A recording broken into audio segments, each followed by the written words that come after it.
C'est lui ou c'est quoi? Non, non, c'est les tensions, on ne sait pas.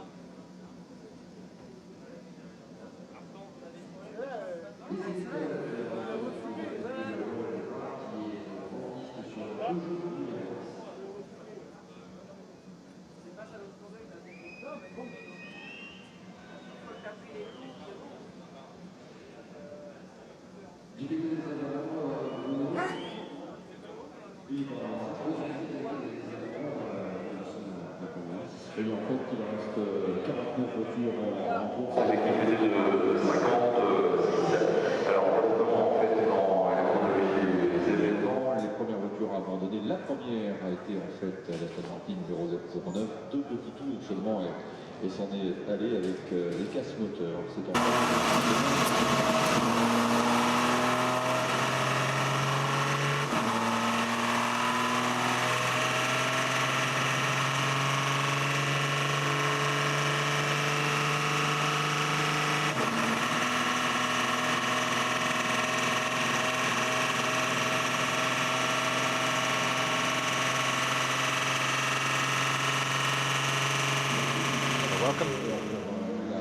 Penalty kick. Welcome back here to Le Mans. This is the night time. It's just coming up to midnight. We are still under safety car, expecting at least another 15 minutes of that. So Audi's Andre Lotterer leading overall at the moment behind the pace car, safety car. Marc Genet, Sebastian Bourdais, Frank Montani, Nick Lapierre. Long pit stop for that car. They may have just gone out in the privateer, as it were, Peugeot, and then Nicolas Prost. 6 ahead of Christophe Tanso for Pescarolo leading petrol, but of course Prost owes at least one pit stop at the moment, so I guess the Pescarolo will eventually go back ahead. A lot of Armco barrier to be rebuilt, and Damien, it's a long night. Yeah, it's a long night. A long night for Audi, isn't it? And those involved with that team, but I mean, they've still got another car.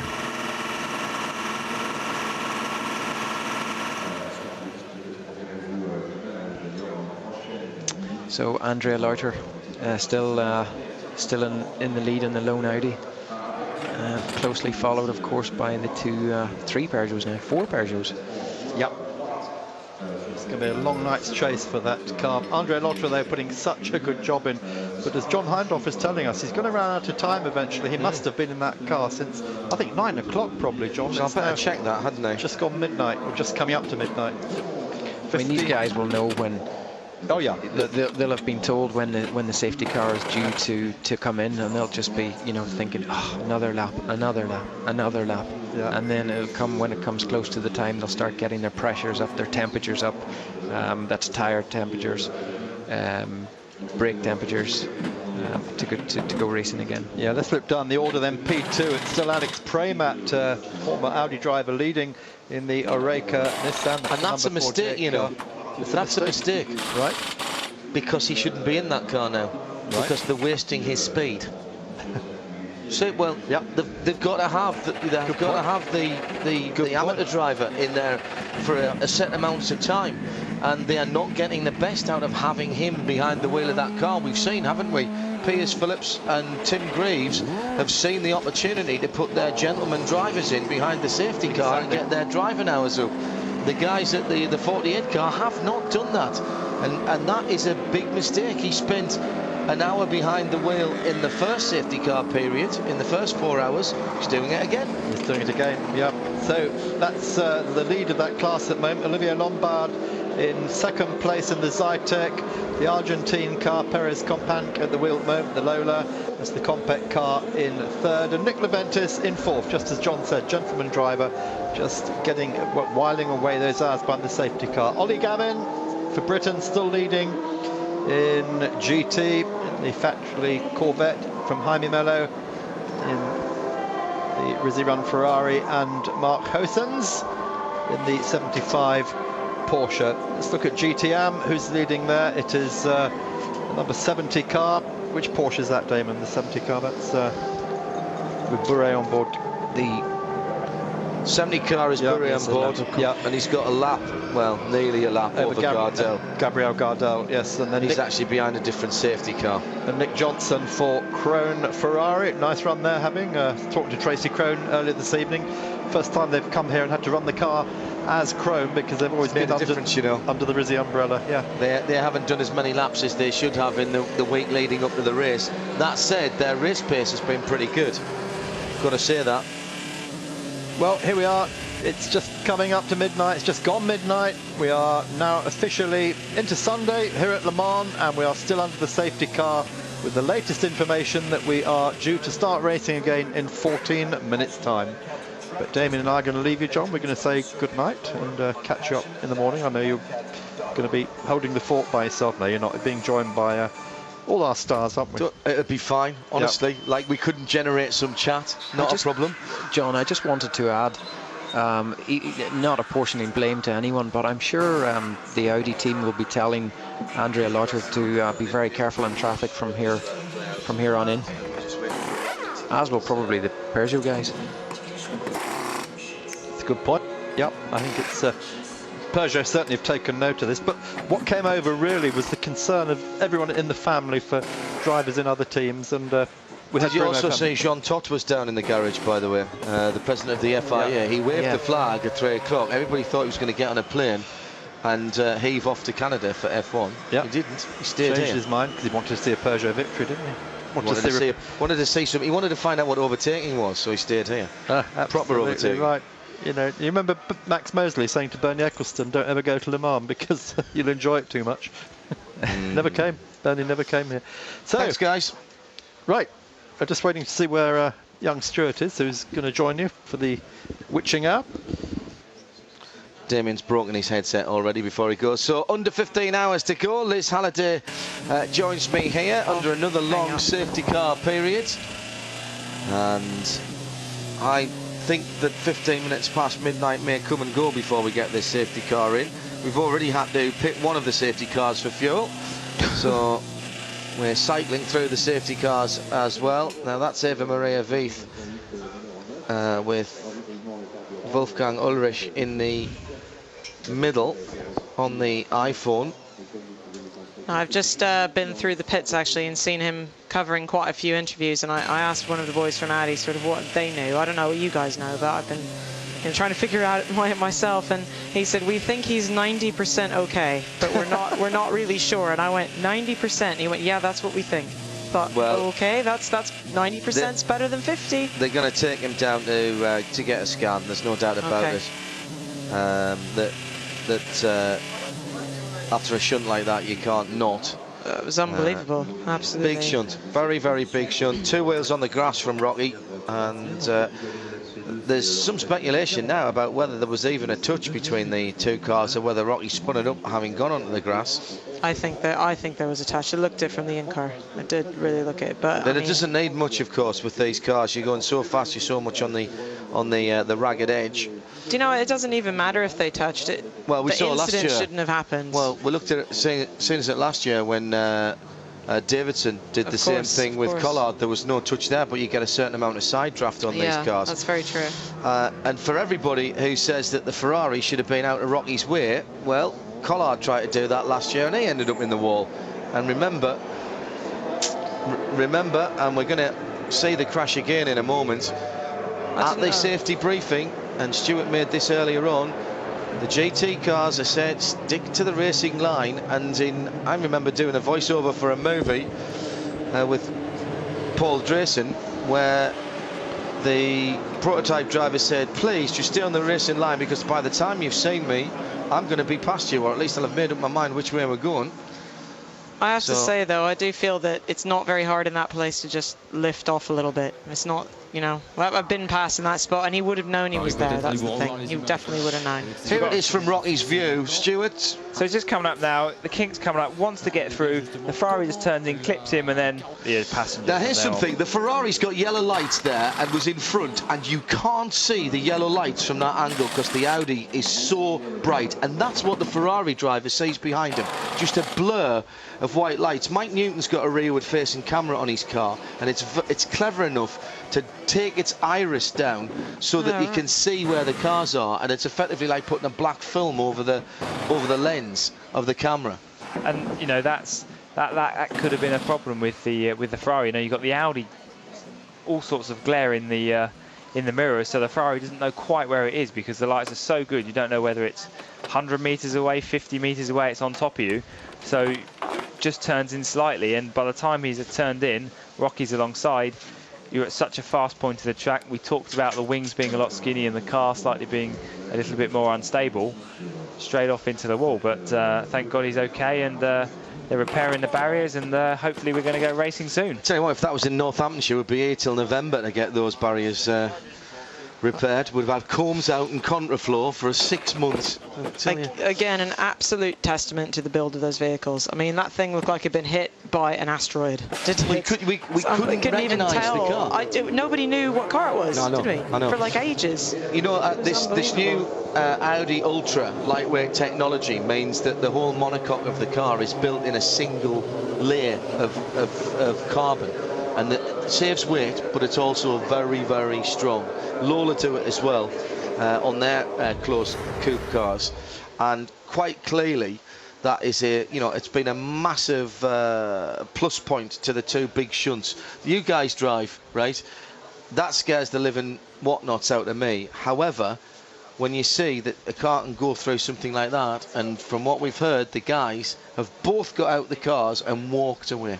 It's unbelievable, isn't it? Absolutely amazing. Now, I've literally just popped in to sort of say my 2 bits and say hello and goodbye, because I'm now leaving, apparently. So have a lovely evening, boys, and I will see everybody in the morning. Now, just going back to Lizzie's point, you're more likely as a driver to actually, if there is an accident like that, you're more likely to brake inside the car than the car brake up with you. These monocoques are so strong and they can withstand such heavy impacts that you're more likely to do yourself some damage just with the G-force and cracking ribs and things like that while you're strapped into the seat, because especially in the prototypes, they're so strong that they can withstand these shunts, and we've seen it firsthand.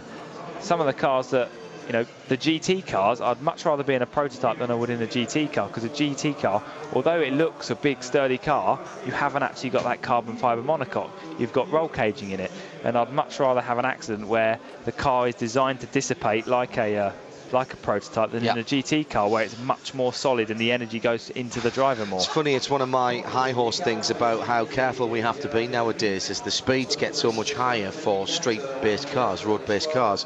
When you look at something like a Ginetta that's built with a tube frame, and you see some of the big accidents that can happen in mixed class GT racing, I'd rather not have the accident, but if I'm going to have an accident, I'd rather have an accident in a car that's been designed as a racing car than a car that's been designed as a road car.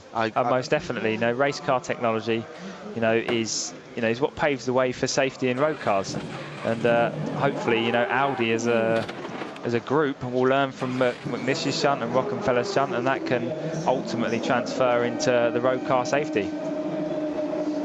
It's the voice of Stuart Hall, racing driver, alongside me, John Hindhoff, here at Eurosport, as we're still under full course caution. Quarter past, we've been told, as in comes the 7, Marc Genier, and he's out. Alex Wurtz's helmet I saw getting into there. Second place in GT Pro comes in, the Luxury Racing 59 into the pit lane as well. I did say that this 9 car, the 9 and the 7, would have to pit. And it's in a full service there for the Peugeot. Good screen clean. New driver gets a new set of tyres, Stuart.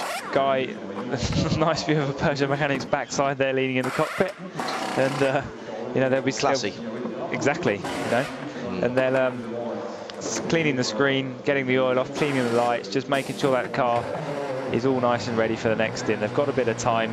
Safety cars out. They're not going to lose a great deal of time. As long as they can get that car out before the pit lane closes, so they don't lose a lap, everything will be fine. Just having a look at that Peugeot, and there's a huge amount of brake dust and muck and rubbish on it. They were putting a little bit of extra fluid in there. Is that the car that had the brake problem earlier? Yeah, I think it is. Yeah, 7 had they had the front reservoirs off, didn't they? The clutch and brake There's 3 reservoirs in there, one's for the clutch, one's for the front brakes and one for the backs. And out goes the Peugeot. That was rather a untidy shot, pit stop for Peugeot. That's like going back a couple of years. They haven't lost too much time, of course, because they're going to go at the end of the pit lane and stop. Yeah, they're not happy with that. They know that wasn't great.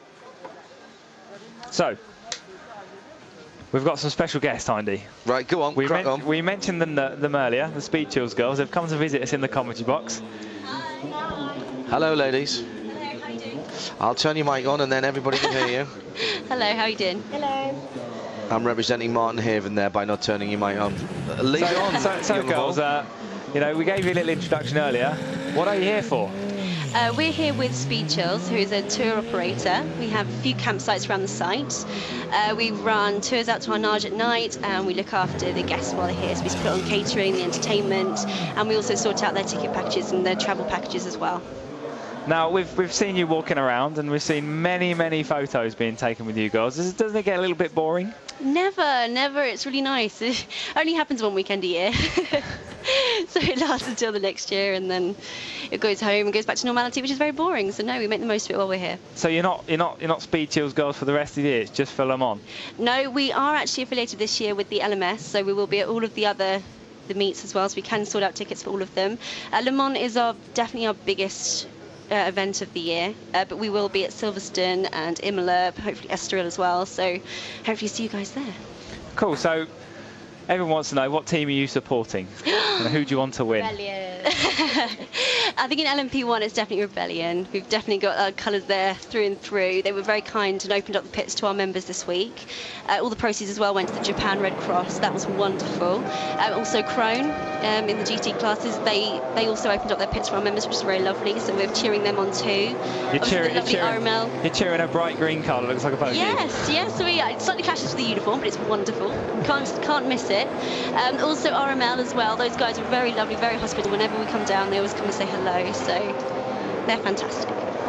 Good. Well, are you enjoying Le Mans? Are you going to come back year after year? As long as Speed Chills will have us, we'll be here on our crutches and our Zimmer frames. Crutches and Zimmer frames. We'll be sent to the classics otherwise. Yeah. We sent to the crutches and Zimmer frames and sent to the classics. Yeah, we'll retire to the classics eventually. Well, there you go, guys. You've had a treat tonight. You've had the Speed Chills girls in to have a chat with you. They're now off to continue working, and we're going to bring you more action from Le Mans. Thanks, Stuart. And just hearing some words from Alan McNish on RadioLeMans.com describing the accident, and he's just saying, as I got past Timo, the first thing I knew, I was spinning towards the wall on the left-hand side, and immediately I realised I must have tagged the right front with my left rear of his, and after that he says I was just basically along for the line. That's so I knew it was going to be a big accident, and so I'm just listening to this on RadioLeMans.com. He said I knew it was going to be a big accident. I was pretty certain I was okay, and when I was sure I was okay, I got out the car myself, and a big thank you to the designers of the car. Well, there you have it. From the man himself. Hopefully we'll be hearing from Rocky soon as well, once they've checked him out and sorted him out. But again, we keep banging on about it. Those Audis are pretty strong, aren't they, Hardy? Yeah. We used to say they were made out of unobtainium when they were the R8s, because you could beat them with a stick and they just wouldn't break, you know. Amazing stuff. Plenty of racing still to go on, over 14 hours and 45 minutes still to go. It's all here on Eurosport. And at the moment, Andrea Lotterer is still tooling around at the head of the field. He'll be cursing his luck that he's in behind the safety car, because there's nothing worse. This is the sort of time you want to put me in a car, not a decent driver. Back with more from the 79th running of the 24 Hours of Le Mans next here on Eurosport.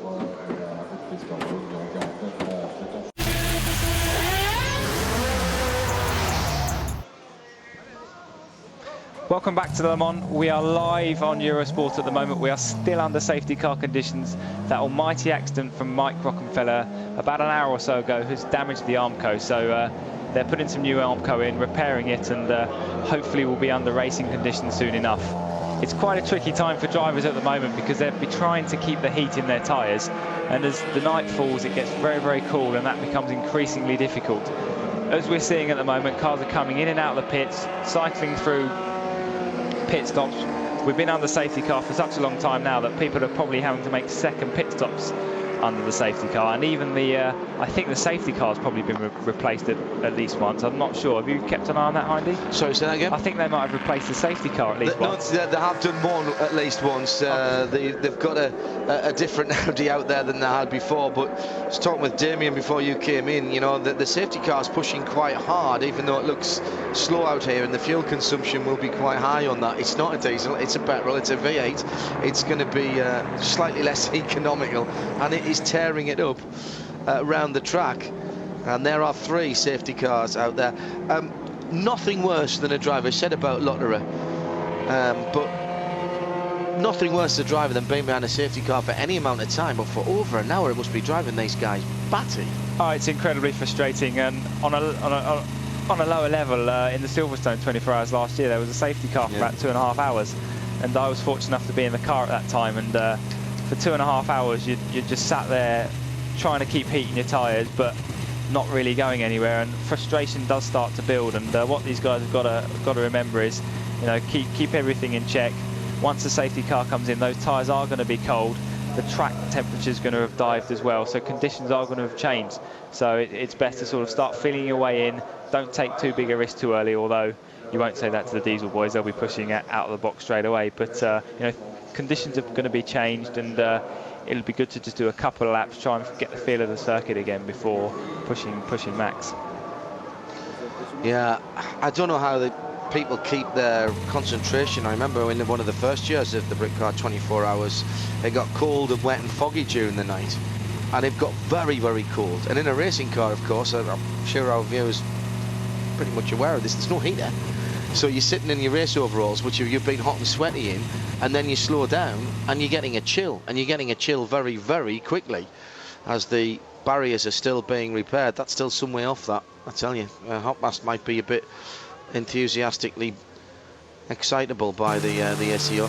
You chill down very quickly, and there were people almost falling asleep behind the wheel of the cars because they were going so slowly, and in the fog as well, when you have no ambient light, as you don't at Silverstone. It's not like here at Le Mans, as you know, none of the lines are reflective. There's no braking markers that you see on the side of the track here, and no overhead lighting other than on the start-finish line. So in the dark, it's like driving wrapped in a sheet when you've got fog around you. There's no reference points. No, thankfully, I don't think we're going to get any fog today. There might be a small mist arrive in the morning, but hopefully, normally at Le Mans, we don't get any fog. But yeah, it's very frustrating for the drivers at the moment. Like I say, Hindy, they'll be getting quite cold, and just in any sport, you don't want to warm down. In the middle of an event, you don't want to start getting cold. You don't want to start, you get cold, you start losing your concentration, you get a little bit tired, you might be been in the car for a couple of hours, so you're getting hungry and a little bit dehydrated as well. So there's quite a few factors now, and as we've seen with Audi, they're actually going to do a driver change now. Lotterer's in the car. It looks like Benoit Trullier is going to be getting back in that car. I think that's Benoit Trullier's helmet, I think, and so they'll be cycling through the drivers, and you know, get someone fresh in the car who's probably had a bit of rest.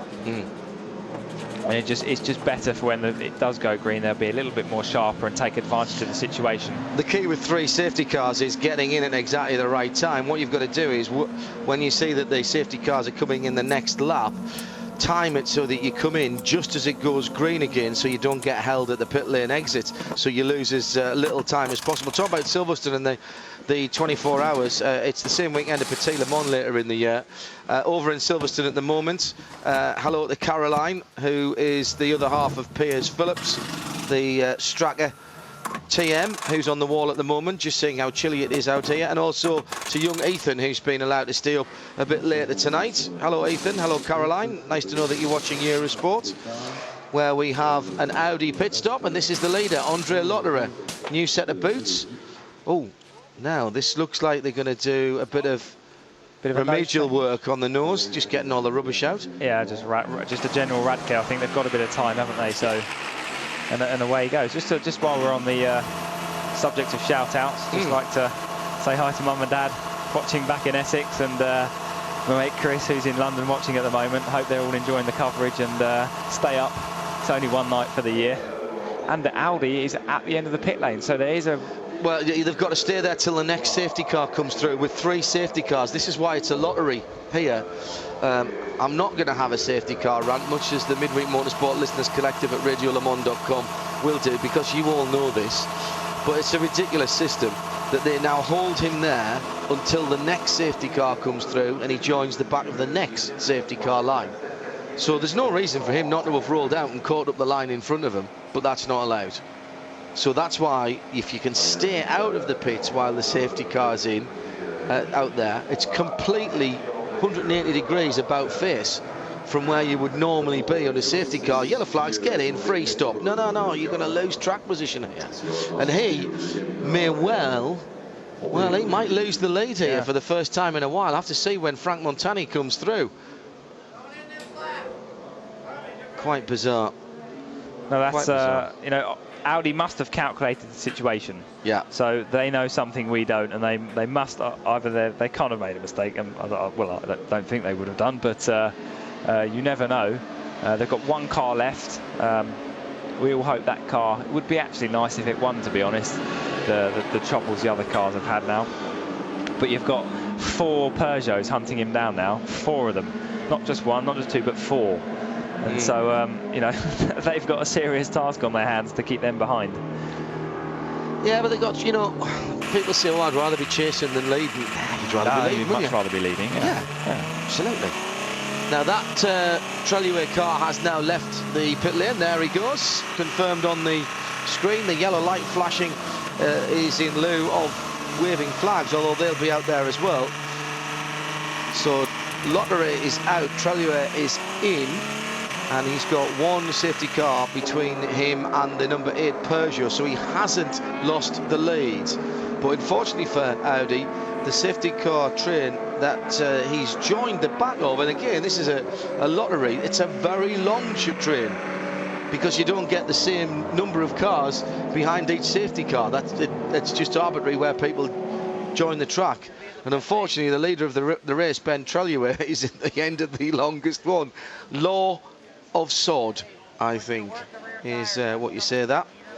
A lot of people have been listening to radiolemans.com and heard the Alan McNish interview saying that they were surprised to hear him and also to hear the disappointment in his voice. I'm hearing from the boys that they'll play that again in about 5 minutes' time as part of the hourly update on radiolemans.com. The number 73 Corvette of Oliver Brett is now pitting. He's going to hand over to Tommy Milner. Tommy Milner, a new signing at Corvette Racing, young American driver. It's great to see that Corvette have given put some new blood in. Absolutely you've got Westy in there now. You've got Tommy Milner. You know, I think it's really given some spice to their lineup. But you know, very nearly had Graham Rahal in that as well, because those guys were at a shootout at Sebring at the start of the year and were tremendously impressive. And the only reason I think that he didn't get it was the fact that he got a deal to go and do a full season of Formula racing, or IndyCar racing, IRL, yeah. Well, I guess you wouldn't turn IRL down, but I think the Corvette drive's pretty plumb as well. I think there'd be a lot of drivers very envious of the Tommy Milner right now, climbing aboard that car for a good stint in the night. You know, it's still got a very good chance of a win in this class. The class still is very, very, very tight. There's cars on the lead lap, there's cars just off the lead lap. You know, only needs 1 or 2 mistakes from any of these cars that are up the front, and the lead will change very, very quickly. I think it's a good time just to remind anybody who's joining us now at 11:30 back in the UK, coming up on 12:30 here in France. Benoit Trellier leads for Audi with the sole remaining Audi. This is the number 2 car, which started on pole position. Lena Gears, the chief engineer for this car, former data engineer on McNish's car, being promoted this season, doing a great job, put her car on pole position, and leading by the length of a safety car trail, and the gap between the 2 of the 3 safety cars from Frank Montani now in the number 8 Peugeot in 2nd place, and Sebastian Bourdais in the 9 in 3rd. In 4th, Alexander Wirtz in the third of the 3 Works Peugeot 908s, and don't count out Nicolas Lapierre in the number 10 Oregon Matmut car in 5th position. Now, I reckon that Trellier, who's just gone out there, is not a full lap ahead, as the timing screen shows at the moment.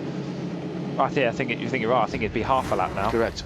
And so half a lap can be erased very, very quickly indeed if Trellier gets into any bad traffic or has a spin, or we've seen it happen time and time again today. Yeah. In the P2 category, 9th position overall, Alex Premart is still in the Oregon, number 48, and I'm saying now, I think that's a technical error. He's the quickest man in that car, and you're wasting his talent behind the safety car. What has happened for the 2 of the 3 cars behind him, Olivier Lombard, all right, he's the young lad in the Zytek, but he's just got into the 41 Greaves car. Karim Ogier did a full stint in that car to get his driving hours up. Brilliant stuff from Greaves. They were following Nick Leventis getting into the 42 Stracker, and I'm guessing that they thought at Greaves that quarter past would have been the time to get in, because they brought him in there.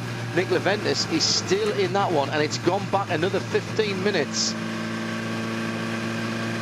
And now we're hearing from Corvette that Olivier Beretta has had to come in early to change because he is suffering from the fumes of sitting behind the safety car for lap after lap, because he was the first car in the queue. Because you don't have that great ventilation in a racing car unless you are rolling. See, even when you're in a safety car train, there's still things to think about here. It's Eurosport, live from Le Mans with Stuart Hall and me, John Hindhaugh. 14.5 hours still left of the world's greatest motor race, 2011, and the 79th running of the Grand Prix d'Endurance. More coming after this short break.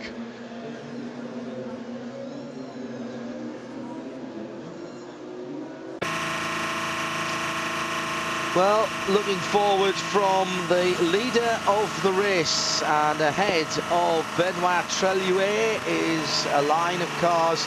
Just a little hint of a bit of fog. The reason we're behind the safety car is a massive incident with Mike Rockenfeller hitting the Armco barrier at one of the fastest parts of the course. Stuart Hall is alongside myself, John Hindhaugh, here in the booth, and it was one of those awful moments, Stuart, when a whole racetrack just for a few moments holds its breath, and there's nothing worse than that, whichever part of the track you're on. You know, I don't think I've experienced something like that for a while, and especially being up here when you're talking about the incident and it sort of happens in front of you, you really don't know what to think. It was horrendous looking, and probably in a sense, the worse it looked, the more energy that was dissipated and the better it was for Rocky, because if that had gone straight in, and as we're having a look at it now, see, for those who haven't seen, he comes up behind a Ferrari, the second kink on the going down into Indianapolis, goes to the inside, gets 2 wheels on the grass, the Ferrari just turns in and just clips him, sends him over to the left-hand side into the wall, which, and as you see there, is an absolutely horrendous looking accident, and we don't actually get the full view on scene, but you can just see the amount of bits. So it actually looks from that point of view that Rocky was almost on the grass when the Ferrari, so he almost saw the Ferrari coming, and the Ferrari just turned in a little bit and just clipped him. So you see the grass come up. So you know, a really nasty incident. It's so fantastic that you know, he's well and he's talking. They've shipped him off to hospital just like they did with Alan McNish for a good scan, and probably a nip of brandy to calm his nerves after that. But you know, many concerned faces on the Audi crew, but you know, thankfully it's all right. Benoit Trellier is still leading for them, doing a very, very good job. Let's hope he can hold off those 4 Peugeots hunting him down. 44 in the pit lane, Hazebrook, well down in the P2 category. This is the worst thing that can happen for any of the teams, you know, because this is the sort of time of the night where the first pangs of tiredness begin to hit you, and the guys in the pit really need to have something to do. They do, and you know, the driver will start to get a bit sleepy, his mind is wandering, the guys in the pits, you know, start falling asleep, and as you say, the tiredness kicks in, and it's a real it's a real killer, because you know, you just go off your boil a little bit, and just that one little mistake, you don't get a wheel nut on, or fuel hose doesn't go on right, things like that, they can cost you a race. I don't know how people can do this. It's chilly outside now here at Le Mans, and I mean, we're sitting watching TV screens, and we've got all kinds of bits and pieces to keep us company, and lots of texts coming in from people we know. We're trying to process information. It's keeping me and Stuart busy, but these guys are literally just waiting around for something to happen. The only guys who are working hard are the guys with the big lump hammers out on the circuit. And you can see the media now, even the guys in the, all the guys in the blue bibs are media in the pit lane, and you can see even then they are beginning to get restless and wanting something to happen. As Stuart said a moment ago, the end of the safety car operation expected at 00:45. When do we see you racing again, Stuart, by the way? Because you and I haven't had this conversation. You're sitting here in a booth when you really should be sitting in a car somewhere. It's really, really frustrating not to be down there racing with those guys, but you know, unfortunately that's not the case this year. You know, really hoping to be back next year. But yeah, I'm doing quite a lot of racing at the moment. Currently doing some selected British GT rounds with Vantage Racing in a DBRS 9 with co-driver Tom Black. I don't know if any of you guys heard that, but Hugh Chamberlain was on air earlier. He's our team boss, so you couldn't have had anyone better than that. And I'm also racing in the Aston Martin GT4 Challenge with a co-driver called Chris Kemp, and we had our first podium last time out at Snetterton, and for us our next race is Donington, but in British GT we're out at the Brands Hatch Grand Prix circuit next weekend, so I'm thoroughly looking forward to that. You've raced on there before though, haven't you? Yeah, plenty of time. Not in the DBRS 9 though. Last time I raced there was my father's 1967 Chevy Camaro. Was that the Heritage GT? That was, yeah. Yeah, that was the last time I raced there as well. I was in the Capri RS. Well, you didn't race against me that year, did you? I must have done, yeah. Myself and was that an F3 support? No more Heritage GT, move on. Martin, it's been an hour and a half. Really, we've been talking about Maltesers or Scale Extrix by now. It really doesn't make any difference. That was an F3 support, I think. Anyway. Yeah, I remember, because I was doing British F3 at the time, and I hopped out of the F3 car in qualifying, got straight into the old man's 1967 Chevy Camaro that I'd just been told I was driving that day, and promptly braked at Hawthorns where I did in the F3 car and went straight off. which didn't go down too well, and I shan't be making that mistake ever again. But thankfully we didn't damage it, and I think we got back out, put the car on pole and won the race, so all's well that ends well. Yes, indeed. So we've got still over 14.5 hours. The safety car has been out now for an hour and a half, in fact a little more than that. We've already seen one set of stops for some of the safety cars. Interestingly, the safety cars get scored on the timing and scoring monitors on the online section, at least, Stuart. And you've picked up a couple of bits and pieces as far as how the safety cars are coming through the field. It's not something most people want to hear if you're an Aston Martin fan, but I think the safety car's done more than the two AMR ones have done at the moment. Added together, I would think. Which, you know, is a real pity. Like we say, great shame that those cars have had some mechanical faults. Aston Martin working extremely hard to get those cars competitive. They just ran out of time for Le Mans this year. They don't have the budget that Peugeot and Audi have got. We're saying that time after time, but they don't. And you know, hopefully a bit more testing. They've got cracking drivers in the car. Hopefully that car's gonna be competitive towards the end of the year, and they can start challenging for petrol honours. Yeah, yeah. Everyone, the woolly hats have popped out now, so it must be getting chilly. It's not that chilly. There. Diana Binks working for Level 5 Motorsport, the 33 car. I have to admit, I thought it was the 33 car when I first saw the accident, because all I could see was the black colour of the car. João Barbosa in that car, and again, there's a fast driver who doesn't need to have been in for the last hour and a half. I know, João was my teammate with Martin Short at Roll Centre in 2007, and that was my first experience at Le Mans, and to be honest, couldn't have had a better teammate with him, and I couldn't have had a better teammate with Martin Short. I've got a feeling we might see Shorty back here in the very near future. I can't tell you why or how I know that, or maybe I'm putting 2 and 2 together and making 5, but there's been a few Twitter and email messages bouncing about this very evening between my good wife, not that I have a bad wife, as well, between Eve and someone further away. Yeah, stop digging, Hindhoff. You've got to give Martin his due at the old X-Markets, Deutsche Bank X-Markets Roll Centre team. He can pick young talent. There was you, there was Zhao, Vanina Ricks as well, of course, all getting their prototype brakes with Shorty. You know, I'd come out of Formula 3 and I hadn't, you know, had a bad year, struggled with budget and that sort of thing, and you know, had a chat with Martin. He let me have a go in I think it was the Radical LMP2 car at the time, and then gave me my opportunity in that Pescarolo in 2007. And to be honest, I haven't had a better year in racing in my whole career.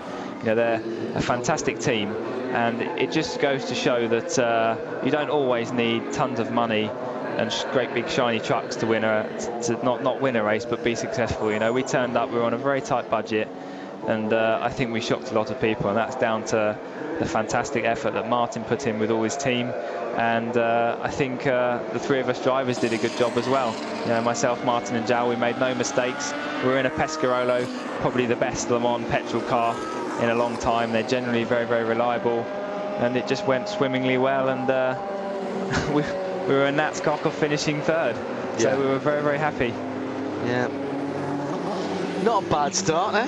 Yeah, it's all gone a bit downhill there. Down the hill from there, Andy, hasn't it? Yeah, not at all. Still has always a career in cricket if it all goes horribly wrong.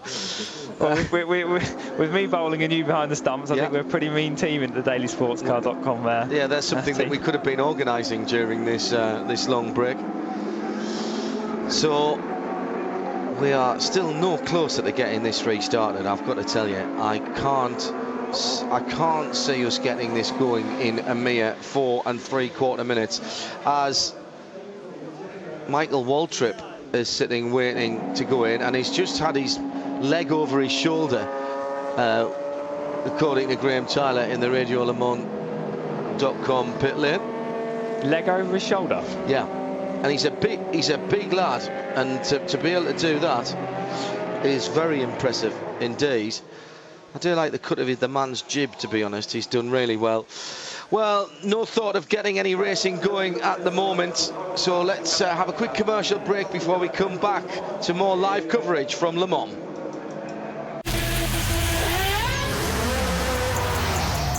Nissan GT Academy presents Lucas Ordonez, from video games to Le Mans 24 hours.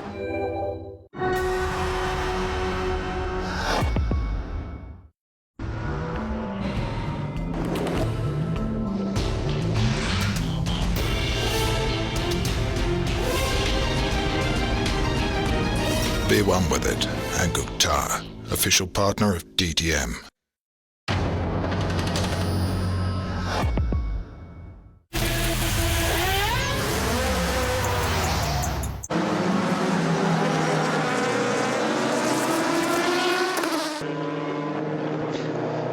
Welcome back to Eurosport.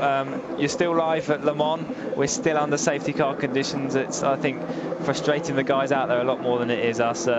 Hindy's having a cup of coffee and relaxing, and I'm relaxing too, and it's all quite civilised up here in the commentary box.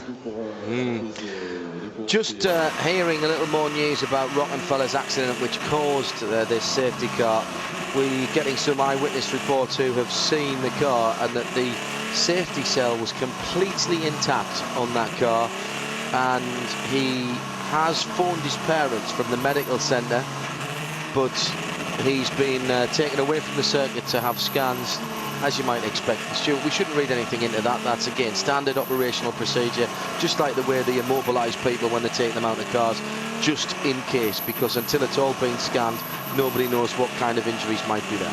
You can never be too cautious. Absolutely. And in 2008, the year after I drove for Martin, I was with Creation. I had a rear suspension failure down at Dunlop in qualifying, and I remember that. Fairly sizable impact, and I thought I was absolutely fine. And they took me off and spent the night in hospital and just scanned me up and just made sure you know with an impact you can appear fine, but if you get some sort of head injury, it can be delayed reaction, and they just make sure you know that car's not going to get back out. Rocky's not going to be driving for at least a few weeks, you know, until his DTM commitments come up. So get him in a hospital bed, keep an eye on him, make sure he's all fine and dandy.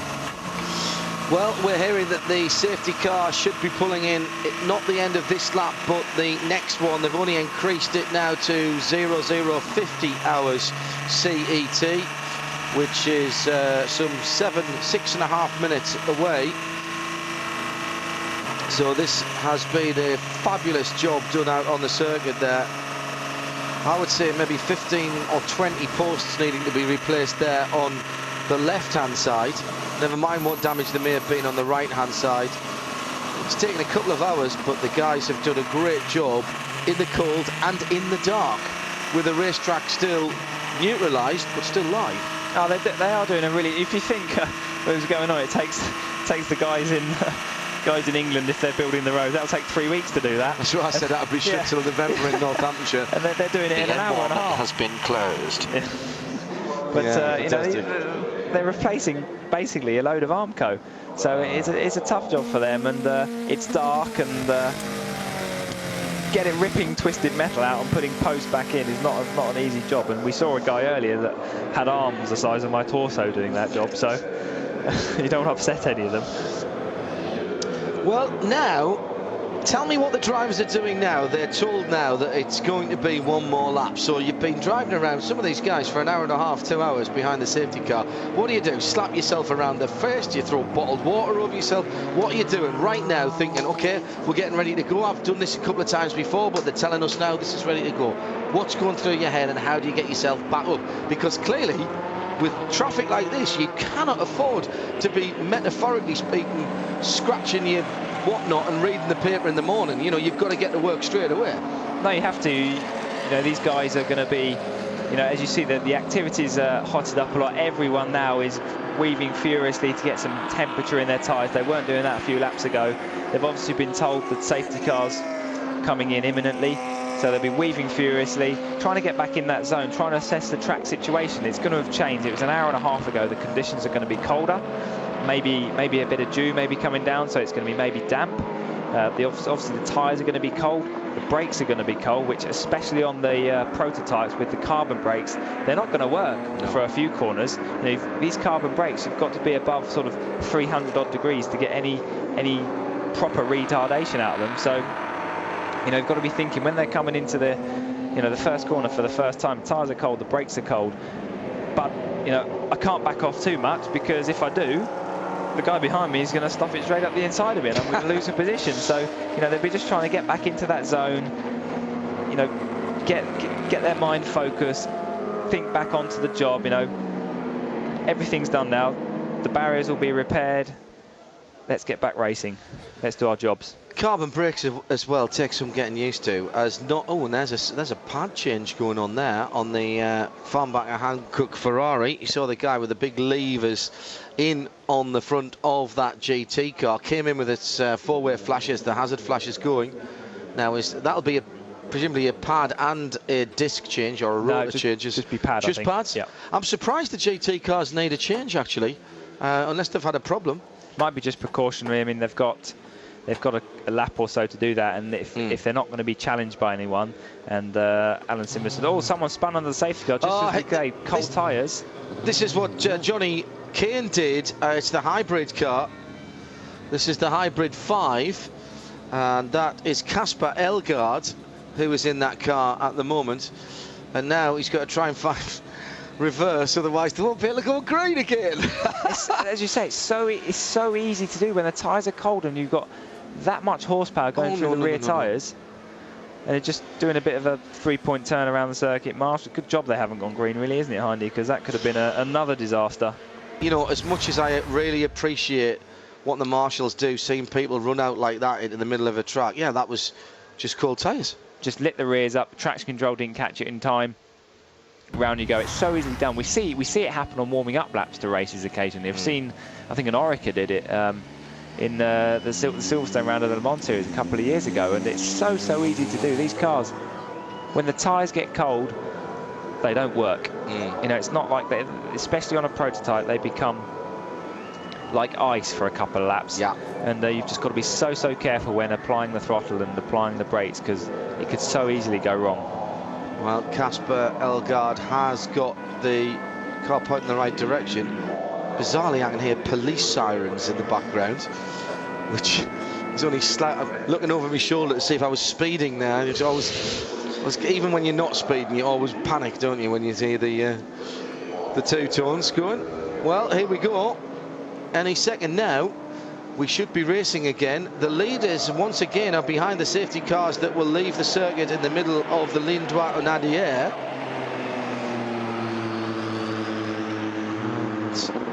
So the Hope car is now on its merry way. I think Casper will probably be a little less aggressive on the throttle pedal for a while. Maybe he got a bit of hybrid power when he wasn't expecting it. Could have done. No, seriously. That's a very valid point. No, I was being serious, absolutely, yeah.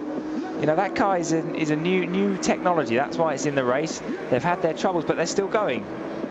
So big up to Hope Racing, really. That is a whole new thing at Le Mans. Just before we go green here, if you're listening to this, you're probably an endurance fan. If you don't want to know the result of the VLN race that was on at the Nürburgring today, turn away now. Turn your sound down for a moment. The Phoenix Audi took the win, which is quite unusual because the Audis haven't taken a lot of VLN races.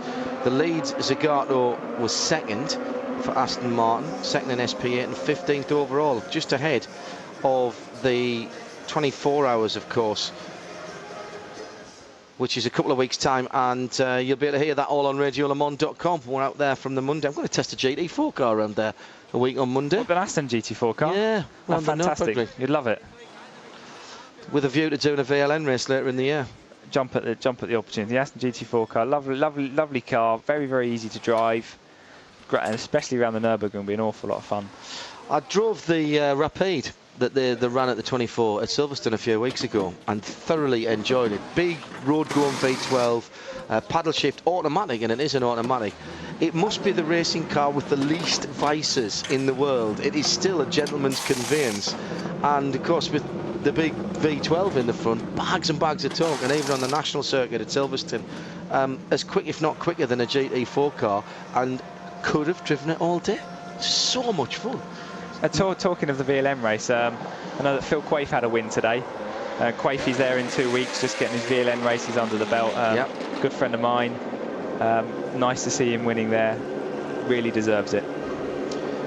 Well, I'm afraid to say that the excitement that I showed was slightly premature, because no green flag till 1 o'clock, so I've done a full stint under safety car par a few minutes, and this is the best thing that could possibly happen, of course. If I was a racing driver, I did say to Dario Franchitti at the Rolex Daytona 24, that they need to have me in their team, so that when there's a big long safety car, they just stick me in. I drive around at 50 miles an hour, get the watch if we win, and they don't have to get bored.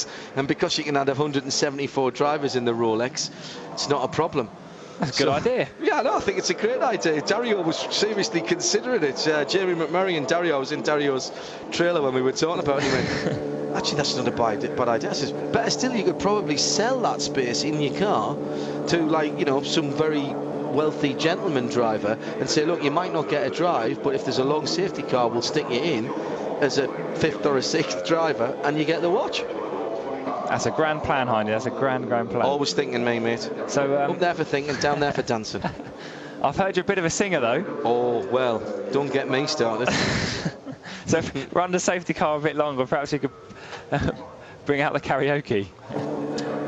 I think that we are not that far away, and 1 o'clock may be still a little bit early, as we've got a few cars queued up at the end of the pit lane. But it looks like the barrier work has been completed, Stuart, and I think there's a bit of clean-up still to do, and a few of the work vehicles to move on, just in time for Jeremy, Neville here, and Martin Haven to come back and take you through the wee small hours. And I've got to say, this has been fascinating. I've been on since 3 o'clock on either the radio or the telly, and I'm tempted now not to go anywhere. I'm supposed to be going for something to eat and have a lie down, but I'm tempted to stay. I still think this is going to be one of those great races. It's all good. I still think it's going to kick off again, isn't it? Cold tyres. Yeah, absolutely. Everyone's pumped up from being behind the safety car. But the other thing is, Stuart, is we've still got, whatever else has happened, we've still got this battle with Benoit Treluyer in the safety car line ahead of the first of the Peugeots, and he's still quicker than the Peugeots, but not getting the mileage, or appearing not to get the mileage at least. And remember what Tom Christensen was saying earlier on, Audi haven't tried for 12 laps. It's a dangerous thing to do, because 11.9 here is no good. You've blown it at 11.9. You have. Frank Bieler. What went wrong? Yeah. Exactly. I'm still very concerned about the Oreca 48 car with Alex Premat, who's been in that car for ages. He's been in all through this safety car, and surely it would have been better to have one of the other slower drivers in that. Olivier Lombard in second place in P2 for Graves Motorsport. Olivier Lombard, debut here at Le Mans, has actually set the fastest lap for that car. Smashing lad, interviewed him this morning up at Nissan. Luis Perez Companc in the PCOM car, as we've got a car stopped right near to... no, that's a safety car. It's one of the safety cars that has pulled over. It's one of the R8s. Nick Leventis, Piers Phillips pulled him in as soon as they knew it was going to be a long safety car. He's been in there for 2 hours. So he's got 2 hours of the mandatory gentleman driver under his belt and hasn't lost any track position.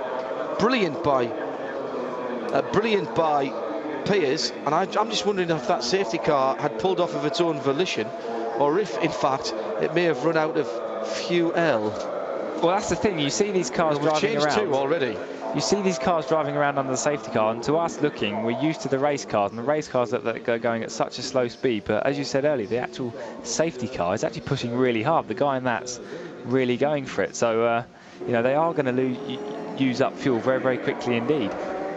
But hopefully we're going to get going very soon. You see that barrier has been repaired now. Get all the workmen off the circuit, and let's go racing at Le Mans in 2011 again. So I might even stand up for this, because we've effectively got a restart as Martin Haven. Well, as we get to that, Stuart, track temperature now down at 9 degrees. They've been chuntering around behind the safety car for an hour. Nobody's going to have any tyre or any brake pressures. And that's going to put, of course, immediately you want to make up places, get through traffic. It's put an enormous stress on the drivers trying to second guess what little grip they're going to have, what little braking they're going to have. And so, after an enormous safety car like this, what can you possibly do to try and mitigate that? These cars these cars come out of the pit lane with heated tyres. These drivers are used to going straight out with heated tyres, unless you're in the ALMS. But normally you're used to go. The tyres are heated in tyre tents at the back of the garage, so they're used to coming out of the pits with heated tyres, so you'll get grip almost immediately. Oh, good. All the timing screens have gone off, so nobody leads. When the tyres get cold, this is something these guys aren't used to. So it's going to be very, very easy to make a mistake after this safety car. And we may even see it. We're going to take a quick commercial pause. Hopefully we will be back by the time the track goes green, and just in time to eject John Hindhaugh and Stuart Hall and send them home to bed, or to other points. Best bit of commentary I've done for ages. Not a single piece of action. Sterling job, Hindy, and we'll let you and the twin pot screamer disappear for a quick beer. Cheers, we'll be back on the other side of this. Thank you, boys.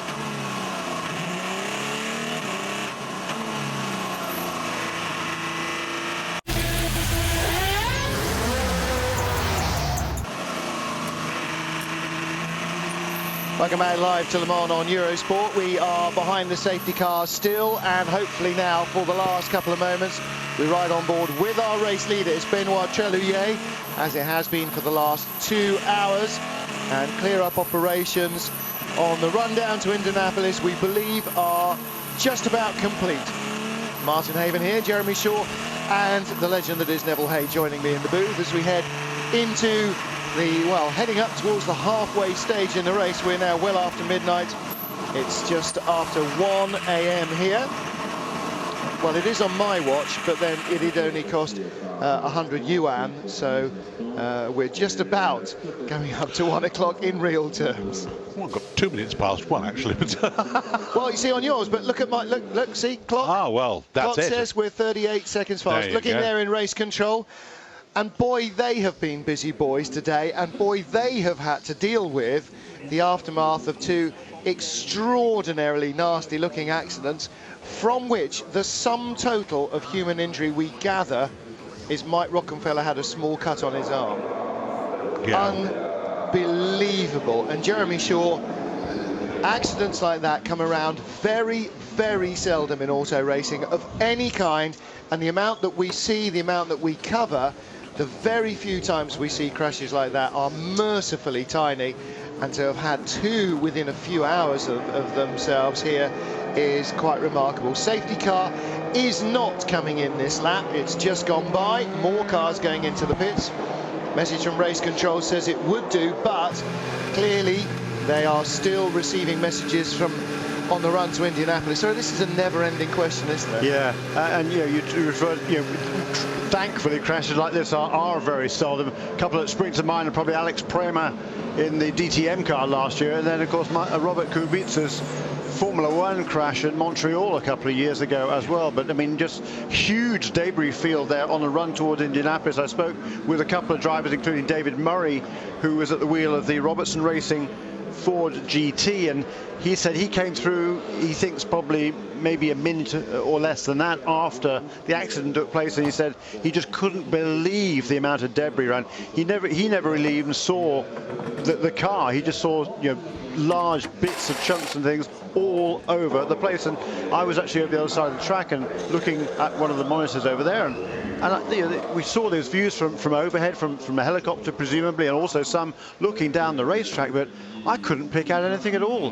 They said that, you know, Rocky just hopped out of the thing and either jumped over or fell over the barrier, but golly, that was well, I understand they were looking for him actually. Yeah, I heard that. He's not here. Yeah. Where really? What's happened to him? Well, again, you know, this is shades of Peter Dumbreck, isn't it? When they got there, he was already out of the Mercedes, or what remained of the Mercedes, and you know, it's almost inconceivable that both of those accidents had such a remarkably, you know, survivable end to them, and an enormous testament. One of my colleagues in the States who works on a lot of the American Le Mans broadcast, among other things, was on Twitter earlier saying, you know, unbelievable that race cars are so strong that both those accidents that looked like they were going to have a very, very much worse result ended up actually, the sum total of the injuries, as far as we can understand it, is that both drivers are very badly shaken. Rocky's got a small cut on his arm, but he had the presence of mind when they brought him in to get onto the telephone and call his mum and dad, said, I am okay, despite what you're seeing on the TV, before he went into the medical centre. So, I mean, that's just, you know, quite remarkable. Lessons to be learned, Martin.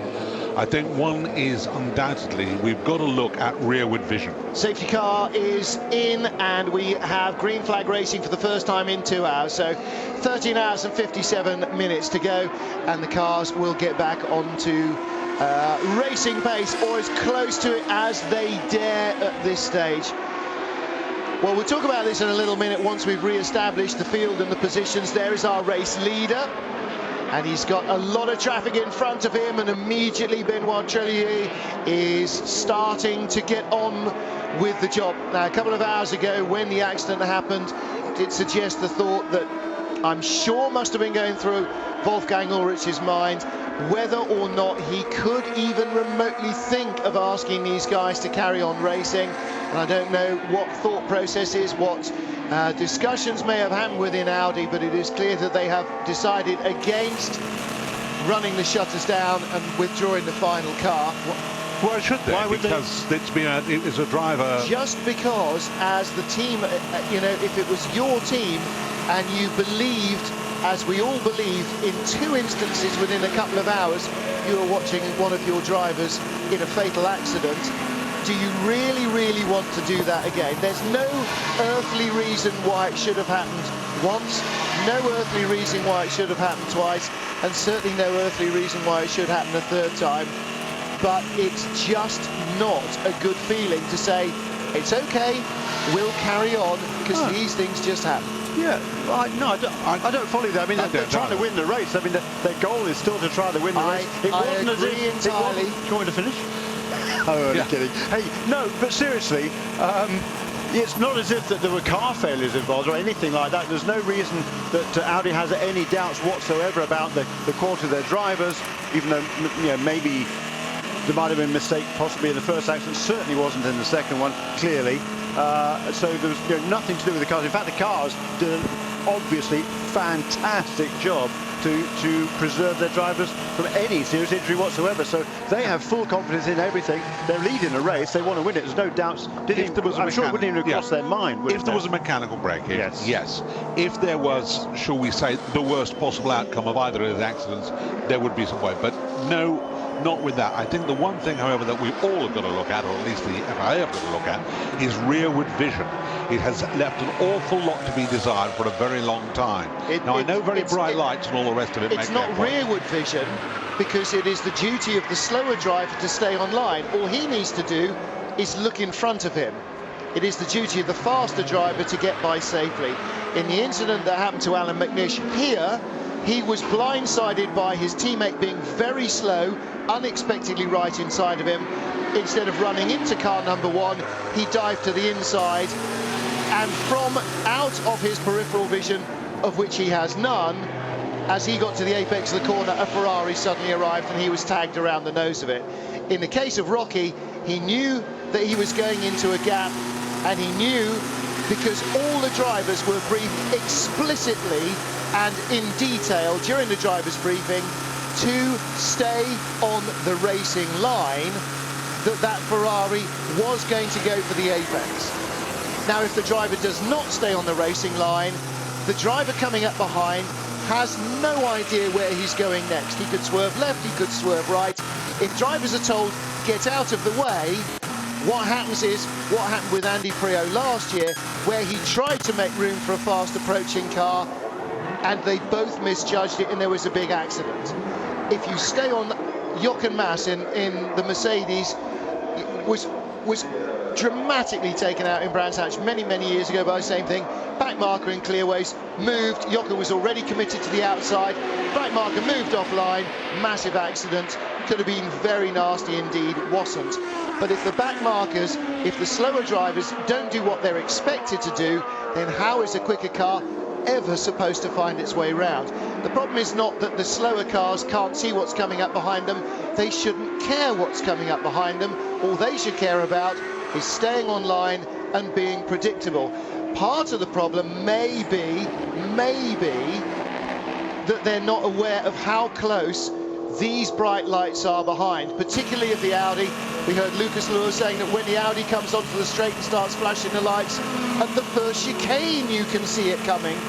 But part of the problem is, if you can see it from over a kilometre back, how far away is he, and how close is he, and how much is he catching you? In the end, Nev, even that doesn't matter, because your job as a GT driver is to stay on the racing line.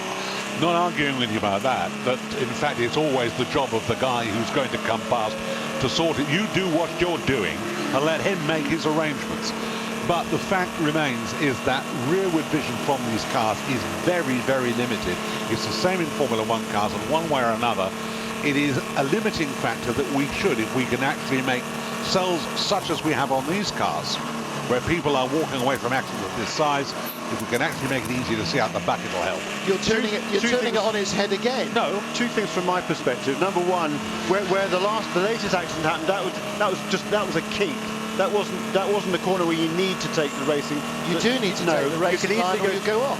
You can easily go two abreast around that kink. The corner, the right-hander right before Indianapolis, no, it wasn't there. It was before that. It was a little kink. You can easily go two abreast through there. And secondly, if we talk about the rearward vision, in daylight, that sort of kink is a lot more dangerous than it is at night time. At night time, you've got the flashing lights from the Audi coming up behind you, and Rocky was flashing his lights and one would have thought that the Ferrari driver in front should have seen him. There's about a 70. Okay. Can I finish? There's about a 70 miles an hour speed differential through there from GT cars to the prototypes, and in that instance, in that part of the racetrack, it's up to the GT driver to know where he is on the racetrack. The GT driver knows where he is. He is flat out in top gear at the fastest part of the circuit.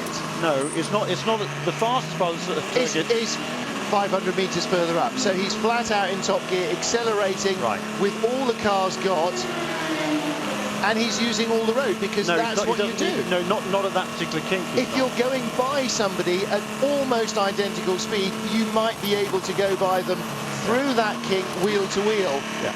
But if you're trying to leave room for somebody to come past doing 70 miles an hour more than you, how are you supposed to judge that without not even looking at where you're going and spending the whole time trying to judge on the mirror where he's coming from? Again, it's the duty of the faster car to get by safely. Flashing the light saying, I'm coming into this closing gap, it's not helping. No, we'll agree to disagree, but the slower GT car is as committed to his line as Rocky was, and I'm not blaming Rocky. There's two lines through that corner. Yeah, there's one that gets you through, and there is if you're going slowly or you're both going at the same speed, and you can judge it. But if you are not expecting to have to go offline, and he can't necessarily tell from the closing distance of the Audi if he'll be caught or not, because he's not looking necessarily at the Audi, he's looking in front of him. Again, you know, it's a misjudgment, and I'm sorry, but it is the duty of the quicker driver to make these judgments correctly, and it's not always that easy, and of that there is little doubt. But you can't just say the slower car put him off, because that's not the case. Yes, it was, absolutely. Anyhow, so we'll agree to differ on that. What is interesting is that now the second, third and fourth place cars are pretty much nose to tail. Number 8, 9 and 7 cars, there were several cars between them when we came up to the restart. The first car was at least one safety car ahead of the second group of cars, the second, third and fourth place cars, and there were several cars between the second and the third place cars. There was about a 6 or 7 second interval between the second and third place cars when we were about to green, and are now pretty much nose to tail. Yeah, at the line there was only 3 tenths between Franck Montagny in second and Seb Bourdais in third, and in fact it was being picked up by a different safety car that allowed Benoit Chalier in the Audi enough grace to come in behind the safety car, make a stop and still get out before the next queue got to him. So without dropping right back into the clutches, which, you know, in some ways might have made for an even more entertaining race. My final thought on the overtaking problems and why, particularly with regard to Audi, and why it might have been in their minds whether or not they continue, is Peugeot are more economical, that much we know, which leaves Audi with what choice? To be faster, to be relentlessly faster, to be relentlessly getting through traffic. Neither of them now have the power that they used to have last year to continue to lap quickly. They don't have quite the downforce. They don't have the power to pick up their speed if they do bring their speed down behind a slower car. If they not falter in traffic, but ease off in traffic, it takes them longer to pick up the speed. Now there are still 3 Peugeots. There's only now, first of all, 2 Audis, now only 1 Audi. Chalier and his teammates know to win this race, they have to be pedal to the metal all the way. There is no margin for error. There is no plan B. They are plan A. There is no plan B. And so now, even though you know what's happened and you're trying to be careful in traffic, you're still a racing driver, you're still in traffic, your judgment will not hopefully change, because if you start second guessing your racing instinct, that's really when you're going to make mistakes. So, you know, still Audi have the lead, but again, inherently, they must push harder than Peugeot need to. I don't think you can lie down and roll over. I think the problem is that if you are there and you are driving for a works team and the job is to win the race, you've got to get on and win the race. Well, I agree, but I wouldn't necessarily have said it was ever going to be the driver's decision. Franck Montagny goes back out without changing driver, but they changed the tyres. Now, presumably that's because Montagny said, right, I'm feeling relatively fresh. I've been in for 2 hours, but I've not done more than 50 miles an hour, so let's just rock. And it'd be interesting, oh no, beg your pardon, Stefan Sarazan did get in. I don't think we saw that, or if you did, I didn't. So it is a driver change and full fuel and full tyres. So here we go, rock and roll for 4 hours at around 12 hours, 11 hours, 10 hours and 45 minutes remaining. We may see that driver getting out again, but after Montagny has sat in there, I tell you two things. First of all, he'll be very sleepy, and secondly, he will be busting, absolutely busting. If he's not a blur going straight out the back to the nearest loo, I would be astonished. Because although it sounds really facetious and pathetic to talk about it, when they're sitting there for 2 hours with nothing else to do, all the fluids they've taken on to rehydrate, rehydrate, rehydrate, they're going somewhere and they're not being sweated out. Well, we're seeing trouble here again for the P2 Orica car. Yeah. Quick trip into the garage and back out. And that's that now 48 car in second place with Alex Prema back at the wheel. So that's lost the class lead now. Yeah. Having had an advantage of more than a lap during all that caution period. So what a great shame for those guys, because they had been doing an absolutely excellent job.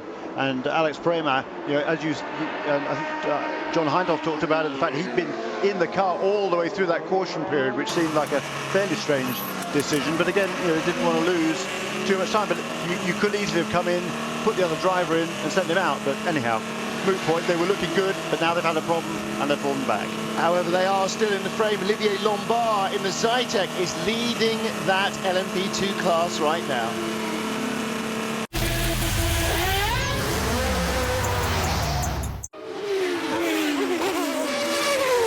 Michelin, a better way forward. Where do you think you're going? Get back on the sofa. Right, live coverage continues from, oh yeah, Neville Hayes barely even got his headphones off to give his ears a rest, and here we are back again. Neville Hay, Martin Haven, Jeremy Shaw. Coverage continues as we have still just under 14 hours of the race to go.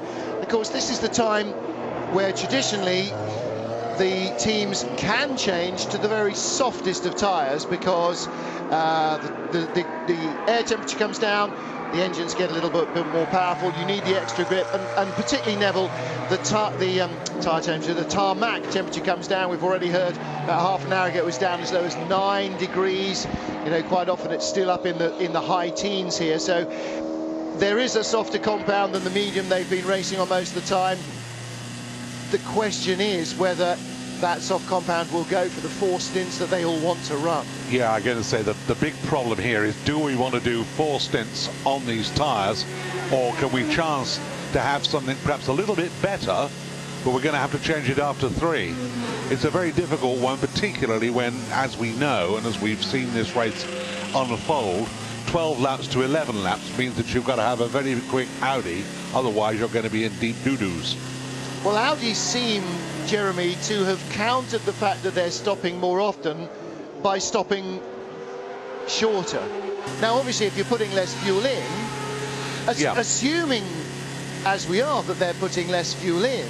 Well, they are. I think they're doing 11 laps between each pit stop, but they could do close to 12, but they don't want to risk it. So they're not therefore taking quite a full tank of fuel when they come in each time. So they have to put therefore less fuel back into the tank, less diesel back into the tank when they make the pit stop. So that saves them a few seconds certainly, and particularly when, you know, it's a 10% difference between 10 laps and 11 laps, or almost. So when you put in that, you know, a 10% less fuel in, it makes a significant difference in terms of the timing of that pit stop. I've just an eye to the lap times, and they're lapping in roughly the same time. Nobody's seemingly taking seconds out of anybody else at this moment. Very true, Nev. And you know, before the caution period, they were generally doing 3 minutes 30 the leader on an average, the Audi, and the Peugeots maybe doing 31s and 2s on a regular basis. As you just pointed out, said they're doing very similar times. You know, we're all within a couple of tenths there at 3 minutes 33 last time around. And as you both pointed out a couple of minutes ago, you know, we've just gone back to green. The track is cold. The tyres were cold. It's going to be difficult to build the heat back into the tyres. Well, now 2 or 3 laps into the running, I think that they are probably about as comfortable as they're going to be. Mr. Neville Hay, you are a motor racing legend. I am handing you the uncapped marker of doom. Would you please apply it to Oak Racing's number 24 LMP2 car? It has officially been withdrawn from the race, so the car is retired. It's just beside that red block there, 2 lines down. Ah, yes, just number 24. So, I'm there afraid, and in fact there I think are pictures of the very self-same car. The fickle finger of fate. The fickle finger of fate. And that's what's happened to it. But I'm sort of looking, one of the things that I have noticed, I think this was said earlier on probably by them down there, the onboard cameras are fantastic this year. They really are fantastic. Well, there'll be the lovely GoPros that Hay Fisher used. Brake pad change. Wow, how long is it since you've seen a brake pad change? Yeah. Oh, that suddenly puts me into 962 mode. Yeah, when they used to change brakes 2 or 3 times during the race. Yeah, now, you know, regular 6-hour stop. Just the one, that Hankook car, we saw it earlier on, it had a puncture. Yep. And it caused a lot of damage to the car, the whole back end of the car. Dominic Farbacher was driving it. He tried to get it back as cleanly as he could, but the flailing tire did a lot of damage. It even broke the air jack on the car. So when they got the car back to the pits, they tried to put the air cylinder onto it, and it would and didn't do anything at all. So that's probably a better. Yeah, you're more awake than I. At Hugh de Schonack, presumably on Twitter. I don't know if Hugues is tweeting. I think he's probably texting home. Hi, Hugues. Sorry, darling, we'll be a little bit late. Ça va, Hugues?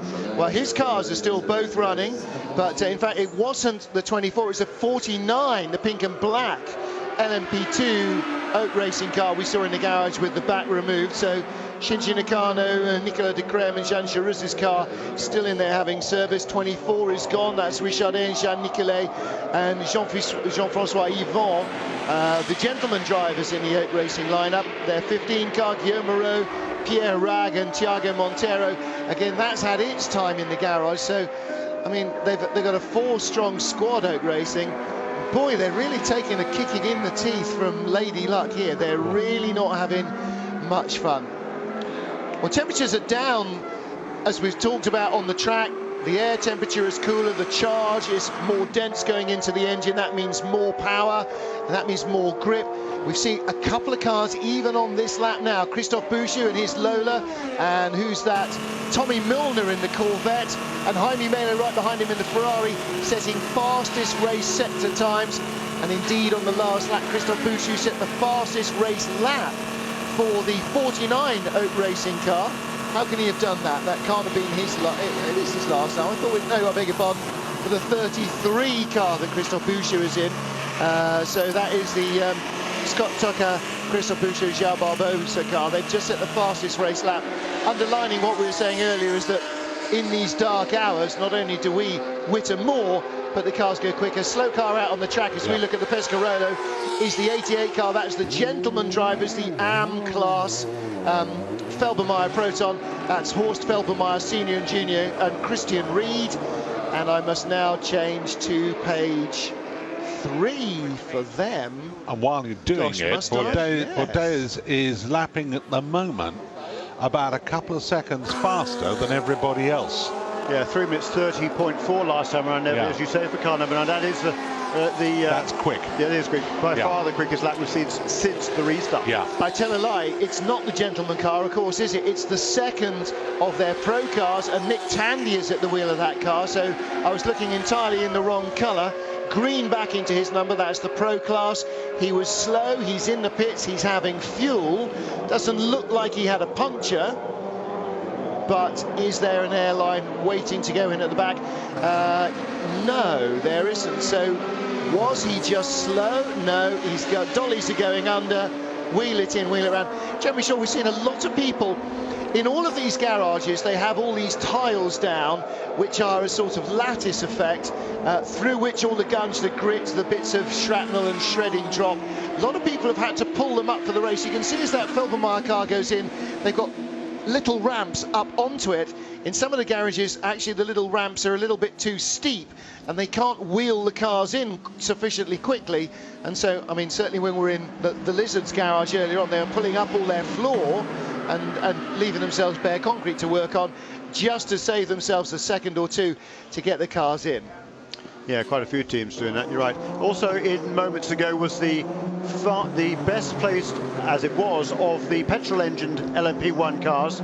The Henri Pescarolo's car, Christophe Tanser at the wheel of car number 16, that has just given up the lead again in the petrol-engine, unofficial petrol-engine category, subcategory, to the Rebellion Lola Toyota of Nicola Prost now at the wheel of car number 12. Andrea Bellicci in the second of the Rebellion cars, also pretty close behind in third place. And in GT, it's still that number 74 Corvette that got that early advantage during the first safety car period, very early on in the race. That still leads by about a lap now, isn't it, over Tony Vielander, who's back up into second place now. It worked out for him, didn't it? Yeah. It really did work out. That Ferrari's been very, very fuel efficient. Yeah. It's getting a lot better fuel economy than it got at Sebring earlier this year. So they've obviously done some good work on the mapping in that engine. Well, the gap over the Marco Holzer Porsche that's in third place, the 75 Pro Speed car, is only 8 seconds as well. The next car behind is only 12 seconds back as the Zytek Nissan comes in. It's our LMP2 leader, Olivier Lombard, at the wheel of that car. I was actually just about to have a quick look through the retirements. We have had 7 retirements so far in getting on for half the race. Now, bearing in mind, at least 3 hours have been behind safety car. Kind of hard to have an accident or a major technical problem in those. Both Aston Martin AMR 1s, they were out very early. 009. They were out very early on indeed, on the same lap pretty much.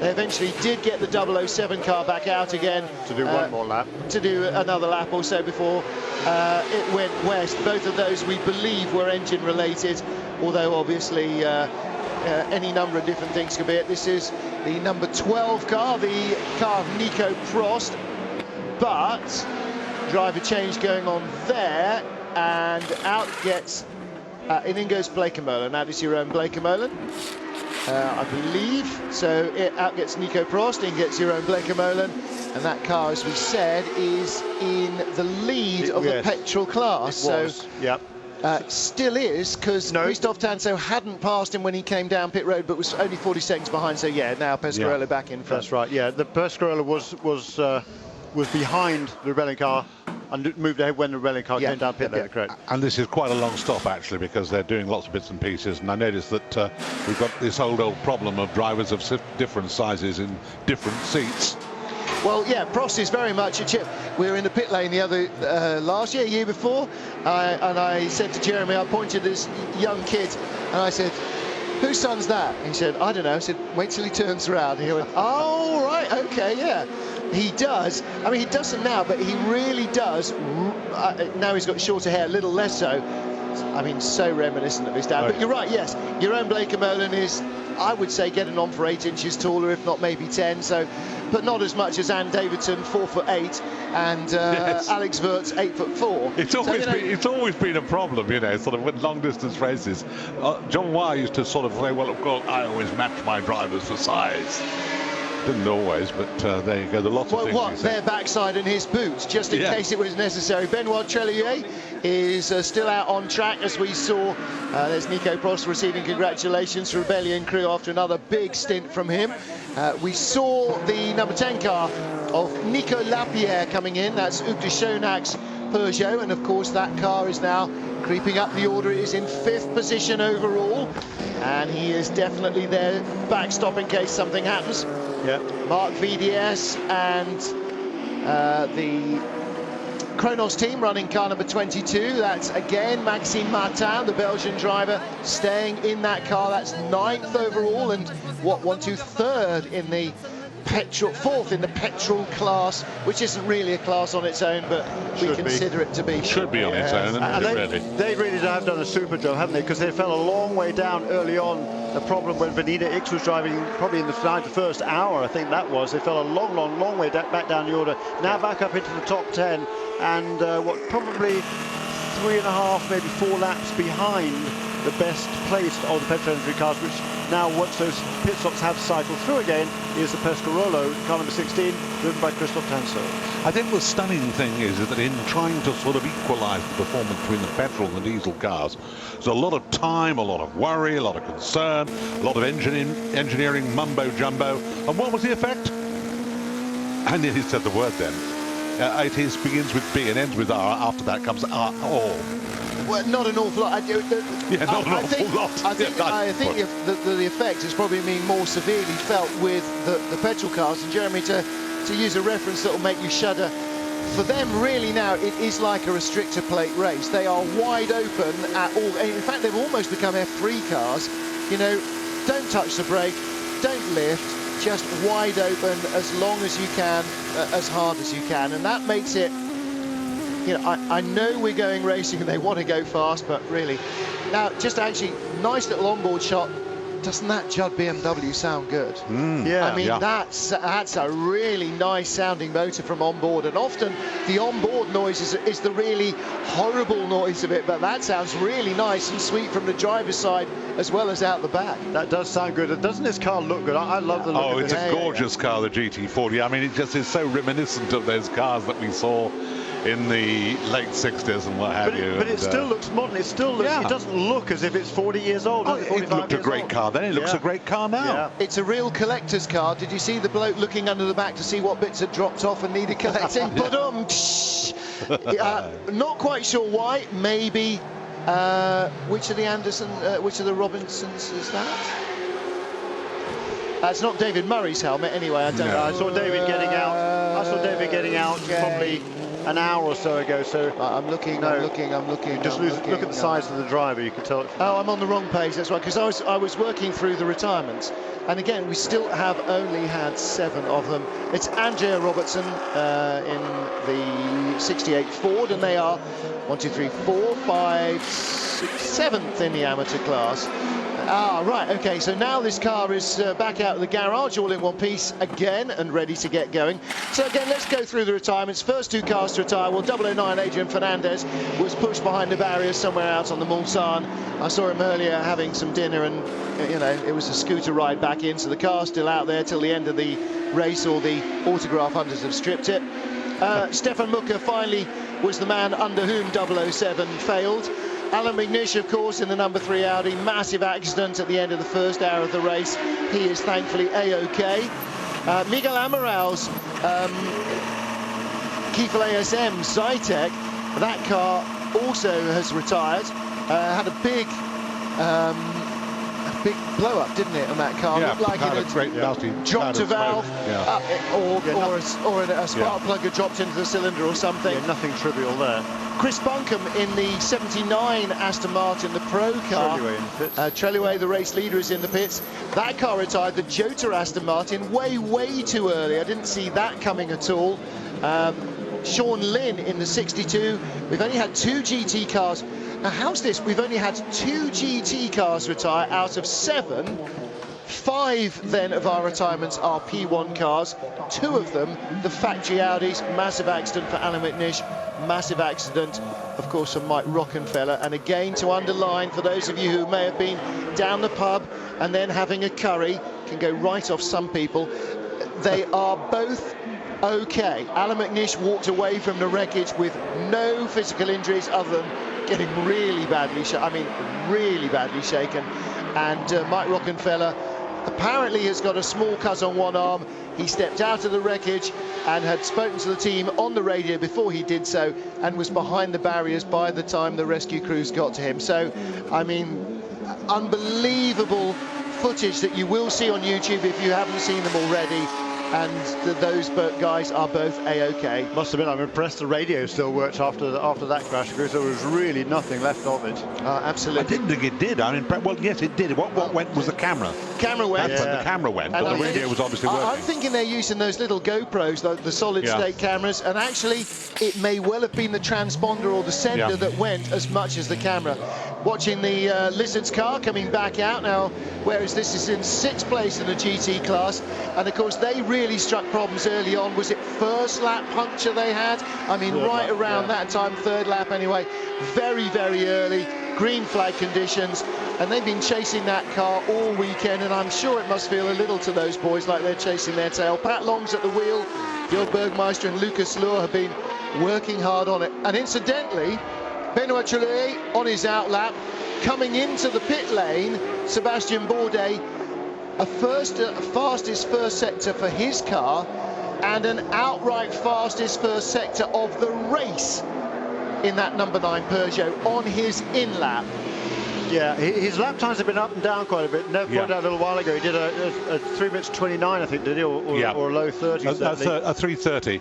And last time around was a 3:35, so he's been relatively inconsistent. What was so impressive earlier on when, well, all 3 drivers in car number 2 were at the wheel, particularly, I think, Benoit Trullier, he was incredibly consistent, turning 3 minutes 31s lap after lap after lap, and really very, very, very impressive indeed. So both Peugeots in the pits as well. This seems to be a strong point, Trullier. He does seem to be able to strike a pace, stay on that pace, and it's always what you really want in a driver. It's all very well to have somebody who can do 324s and do it twice, but if somebody who can do 327s all day, it's much better. Right, lead trio have all been in. The Audi still has the advantage over Peugeot 9 and Peugeot 7. So it's Benoit Trullier in car number 2, Sebastian Bourdais in car number 9, and Alexander Wurz staying in car number 7. So we've got a Frenchman leading an Austrian, and then Stefan Sarrazin in 4th place, car number 8. Again, still making up for lost time. That car lost very nearly a lap with a brake balance problem early on, and is in 4th place ahead of Loic Duval, who is in 5th position in the final diesel car that remains in the race. That is Hugues de Schonag's Orica Run Peugeot. Just to remind you yet again, if you want to catch the live timing and scoring, go to lemans.org and you will find a tab on their front page to take you to a live timing and scoring page, and you can see all the cars, all the classes updated real time. Mark Rostin is on pit road in his LMP2 car. Nice little lineup in that crew. Mark Rostin's been coming in for many years. Ralph Maichi, though, relatively new, and Frey as well, a relative newcomer to Le Mans. There you can see the LMP2 classification. The class still being led by Olivier Lombard's number 41 Zytek. That is the car, like our commentary booth, carrying the St. George's Cross of Greaves Motorsport. Car number 40 is currently in 5th, 6th position in that class. We'll take a quick pause.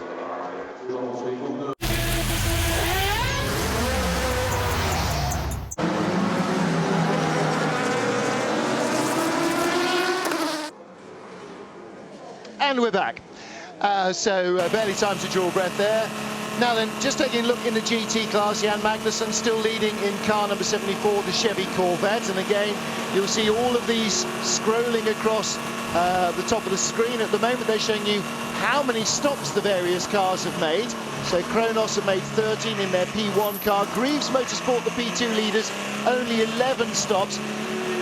The prototype cars, the P2 cars, a little bit more parsimonious with the fuel. They produce less power, Jeremy Shaw, and generally that means you use less fuel. Yes. What's the stop and silence? I didn't answer my own question there. Come on, that was your ear. I think you got to sleep. You were going to elucidate. I was trying to figure out whether it was a question or a statement. No, seriously. You're right, yeah. But the P2 cars aren't going that much longer on fuel. I expect them to go further than they have been going in actual fact.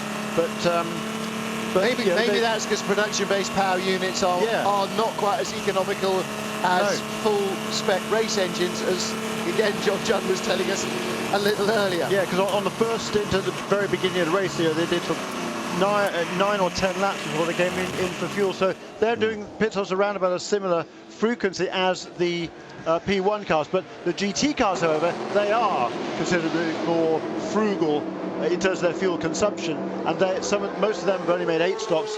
The number 59 car, Jaime Mello, driving the luxury racing Ferrari 458 Italia, that has made only 7 stops. So 7 stops against 12 for the race leader. He must be paying for his own fuel. That must be the deal there. I'm surprised with that's the Dario Franchitti gag, isn't it? I'm surprised with the problems that BMW have been having. Actually, I'd expected them to be closer than they are. Well, they've been a little bit unlucky. That one of the cars had a puncture which costed a couple of laps, effectively. The other car had a problem with a misfire. They still don't really know why the 56 car, the Joey Hand Andy Prio Dirk Muller car, had its electrical problem. No, you're absolutely right. Joey told me that there was a pool of fluid in the footwell, and he couldn't figure out what that was while he was driving. It turns out his drink bottle was all... Well, they took a Birmingham... I was going to say, did Andy have to take a leak behind the safety car? They took a Birmingham spanner to it, didn't they, after practice? That was the problem, you know, and there was an awful lot of hammering went on. Okay, now this is just a public service announcement to all Oak Racing cars. Would you please refrain from coming back into the garage? We have documented almost nothing since the top of the hour but problems for the poor Oak Racing mechanics, and now it's the turn of number 35 car. That is in Frédéric Deroche, Patrice Lafarge and Andrea Balesi's car. Meanwhile, we're on board. 3rd place in the class. If you were at the side of the track, you'd be able to see 3 red lights blurring by you. Alexander Wurtz in 3rd position. There's Vanina X. And again, when you talk about Nico Prost looking like his father, you could never you know, Jackie Eakes could never disown Vanina. He could never blame her on the milkman in any way, shape or form. She is so much like the old man. It's just unbelievable. And they sound like their fathers as well. I mean, and even when Alex Brundle was here, he sounds just like Martin Brundle, and John Judd sounds just like his father John Senior as well. It's remarkable. Just not actually my wife. Quick shot of my telly wife, Diana Binks there. She's shooting down with Level 5 Motorsport. So in fact, there's an awful lot of car. Well, in fact, this is more and more the case, isn't it, as we watch another Oak Racing car in the pits, but this time only a couple of mechanics being involved, because this is a straight... Oh, is this the 35 coming back out? I think it is. And there's 15 still in there. Oh, I'm going to have to stand up. Come on, what's going on? Now, if only we had radio contact. Yeah, 15 is still being worked on. Dear Lord, this is going to be a long lot. They're going to sit down afterwards, and the mechanics are all going to go, OK, boss, if you ever say we're running 4 cars again, you will be officially on your own. Yeah, the Dams crew is pretty much taking care of one of them, aren't they? That's the purple-coloured car. Now, spotted René Arnoux very much earlier on, chatting away with Hugues de Schonack, and I thought, right, what a shame I'm all the way upstairs, so I'm going to go down and ask him. Dams is the connection, of course, because René Arnoux, DAMS, Drio Arnoux Motorsport, he set it up with Jean-Paul Drio when he was still racing in Formula 1. But where we are staying, Jeremy, as Twitter followers will know, Monsieur who owns the house that we're staying in has got a little tractor outside made by Arnoux. And I wanted to know if, like Lamborghini, Ferruccio Lamborghini, he was in fact Scion, Factor M, or whether it's entirely unrelated. Stripped out some of the go-karts. The car track wasn't doing so well. It is a proper Arnoux tractor. Whether it's related or not, who knows. Moving on. Again, in the Oak Racing pit here. Now, here's an interesting thing. Bourdais in the 330s. Trillier in the 339s. Wurtz in the 333s. It's all getting interesting out there, isn't it? It's getting very quick, and actually, as I started off in a GT class diatribe about 5 minutes ago, we were talking about Jan Magnussen leading in the 74 GM Corvette. The 3 cars behind, the 51 Ferrari of Tony Vilander, the car that was on pole, the 59 Ferrari of his teammate Jaime Melo, and the 73 Porsche of Chevette Corvette of Tommy Milner. were all within a couple of hundreds of each other on lap times, certainly well within a second of each other. That battle, second, third and fourth, very, very close on times. And furthermore, each of them had, on that same lap that you talk about, set their fastest laps of the race thus far as well. Just over 4 minutes. And I think the only car quicker than was the BMW of car number 56 earlier on. Police car out on track there, as you can see the flashing light on the Porsche. Incidentally, yellow headlights on GT cars, white headlights on prototype cars, so GT drivers do know that they're being caught by a prototype. Again, going back to the old argument, not that it helps much. Well, the lights it does. And they know it's going to catch them quicker than in seconds rather than in minutes. And you're right. Well, that's Neville. Do I dare mention, we go back to the accident that happened out before Indianapolis, the fact that the GT car would have seen the white headlights behind him flashing come into the corner. Hang on a minute. We won't. Dirk Muller. No wonder he was in a hurry to leave the German booth and come in and talk to us. I said, have you got a bit of driving still? He said, yes, I've got to go. I've got to come back, he said. Well, he will probably when he gets that. All right, okay. No, well, you know, he's not in the habit of lying to me, so I will certainly give him full credit for that. And not doing a haven and waiting for his phone to ring to go, Dirk, where are you? Well, Chilier's got his lap time down again. The question I was going to ask... He's just lost the place. The Porsche of Nicola Armindo has just gone by them during that stop. So he's now gone 1, 2, 3, 4, 5, 6, 7, down to 8th place in the GT class. But only less than 2 laps behind the leader, so still very much in the game. And I think those BMWs are the fastest cars in the GT class, but certainly not by much. And the other guys, particularly those 2 Ferraris, catch up. And Tommy Milner, he is really doing an excellent job in the car number 73 as well. The question I was going to ask was that we know that they might go to soft tyres. We know that they're getting forced inside of tyres. Do we know if anybody has already tried a softer compound, or don't we? Because I don't know since I've been on. No, we don't, because actually our pit reporters have all gone to sleep, which is not strictly true, because Sebastian Tiffert is in the back of the booth here, ready to clump Jeremy Shaw if he disagrees or complains about being interrupted or handed a fait accompli in the form of a question that's been already answered. But what we do know is that the Audi guys were talking to us about possibly using soft tyres and possibly using medium tyres, and all the indications that they gave us was that it was unlikely they would go to the soft tyre for reasons of longevity versus its speed benefit. Because they want to do 4 stint segments if they can, they aren't convinced that the softest tyre is the way to go, and they're happy. I mean, they were happy to qualify the car on pole on the medium race tyre with their race engine in. I think they're pretty much going to leave the softs back in the Michelin trailer, and you know, if you need to make up half a lap in 25 minutes at the end of the race, okay boys, let's have at it with a qualifier style tyre. But for a 4-run stint for 350 miles, I don't think that's happening. That's some poor chap trying to get to sleep there, and the team mascot.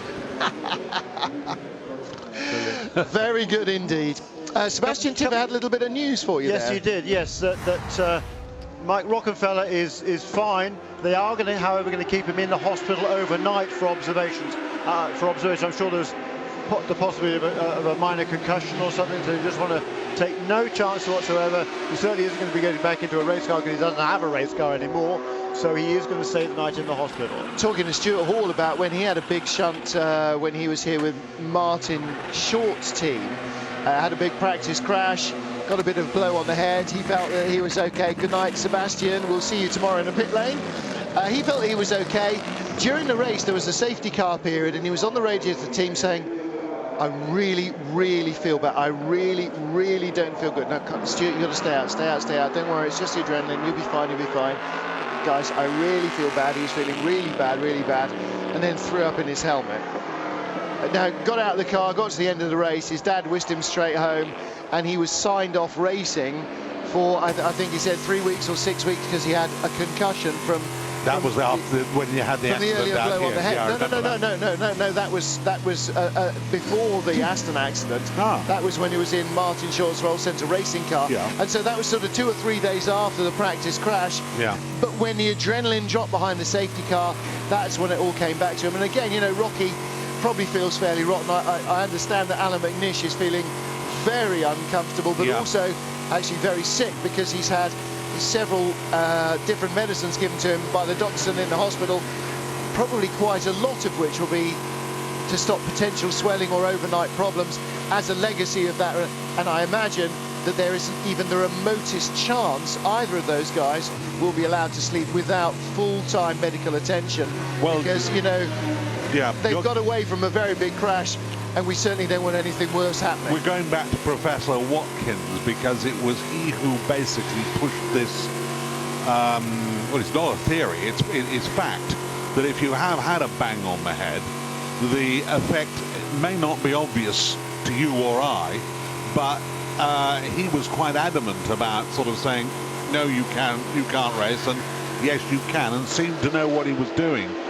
I do recall from personal experience somebody I know who had a racing accident, and it took about 6 weeks before he was really back to normal, and he hadn't been unconscious for very long, you know, a few seconds. And the same thing happened in Formula One in Canada. Sergio Perez had a horrific crash at Monte Carlo just a couple of weeks ago. He was given it all clear by the doctors over here. He was given all clear by the doctors in Formula One. He got in the car first practice on Friday morning in Montreal, day before yesterday, had exactly the same problem, got out of the car at the end of the session, said, I don't feel good, and he was done for the weekend. They took him out of the car, and he's not going to race this weekend. I'm not surprised to hear that. And so, you know, but everybody given him the all clear. He said he felt absolutely fine before he got into the car, and then an hour and a half later, anyone else in the car? But he didn't pass the ultimate test after concussion, which, as David Coulthard has already proved and Martin Brundle underlined, is to be able to say Nick Heidfeldt's name properly. Right.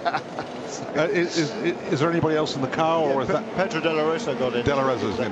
Well, they got another. Do we know? Have we got any times from this at all for anybody who sort of like the demon barber of? Yes, despite hitting the wall of champion, Sebastian Vettel is surprisingly on pole position. However, it does seem that Red Bull and Ferrari may be having a bit of a dust-up, and McLaren are disappointingly off the pace, 7th and 8th. So fifth and 7th. Sorry, yeah. So 6th and 8th. Which one's up there, Hamilton or? I think it was Hamilton 5th and Jones 7th. In other news, Le Mans continues. Yes, tell me about it. Slightly more the 3:30.353 is certainly the quickest lap we've had from Trillier for a little while. Yeah. Sarrazin, however, is in the 3:30s as well. He's in 4th place. It's a fascinating battle, this, isn't it? I mean, we did say, and we've been waxing, whether lyrically, argumentatively, or what have you, that this race is only going to be won by Audi if they can keep the pressure on all the way through the 24 hours, and it really is ear-rolling it round, to use the expression. Yeah. That's what's happening. It is. And what's going on here, then? This is the third place. Is that tyre smoke, or is that the radiator steaming? It was anyone for tea, I thought. Yeah. It's like I came in from the cabbages at Snetterton. It does a little, doesn't it? That was the third place car. I think a routine pit stop there. The other Ferrari that's running well in GT at the moment, Tony Vilander in the AF Corsa car number 51. He once again has set a personal best, 3 minutes 59, or for that car, 3 minutes 59.8 for Tony Vilander in car number 51. The level 5 Lola MPD came in. Christophe Bouchou stays in. We also saw the RML car in, and I've lost that. Now, where is that in the P2 class? That slipped down the order a little, hasn't it? Changed the turbo in that car. Changed the turbo, that's right. Ben Collins is now 25th overall. We'll be back.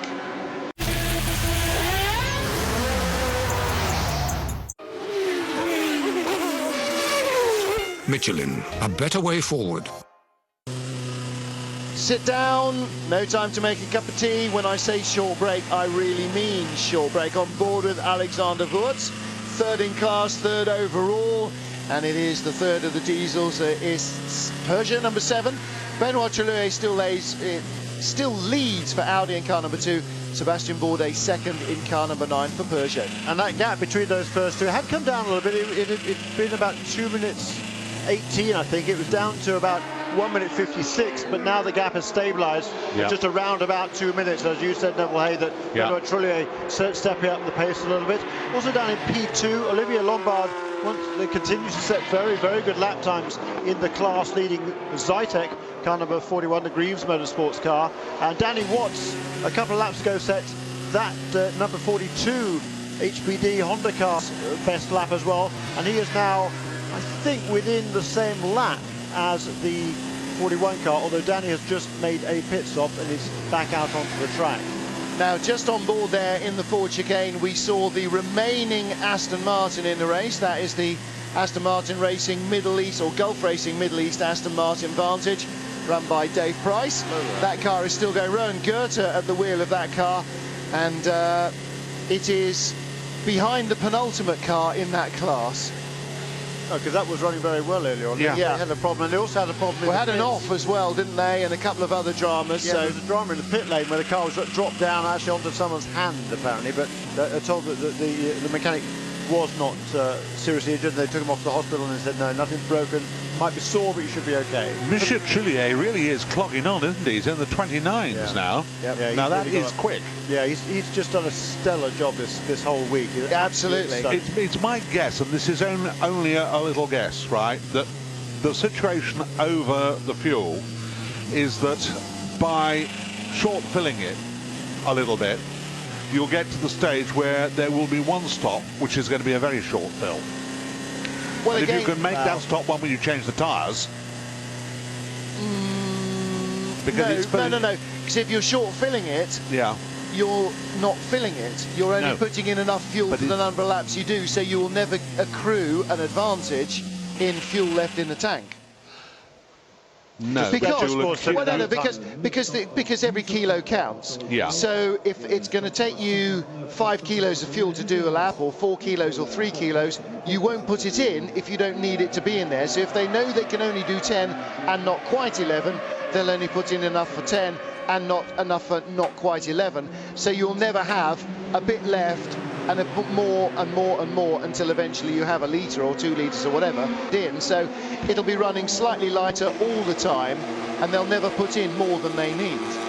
So you think that sooner or later, if they really do want to do 12 laps, they'll just put a little drop more fuel in and say, ha, look, we didn't stop. Jan Magnussen has just been into the pits for a routine pit stop in the GT class, leading car number 72 Chevrolet Corvette. Still leads, his lead now over Tony Vilander in the number 51A. Of course, the Ferrari is down to, again, that same 2 minutes that it effectively was, what, about 8-10 hours ago. Another 458 steaming furiously from the front end. This is Lee Keane, and inside. Look, that must be, that's on the outside from the steam.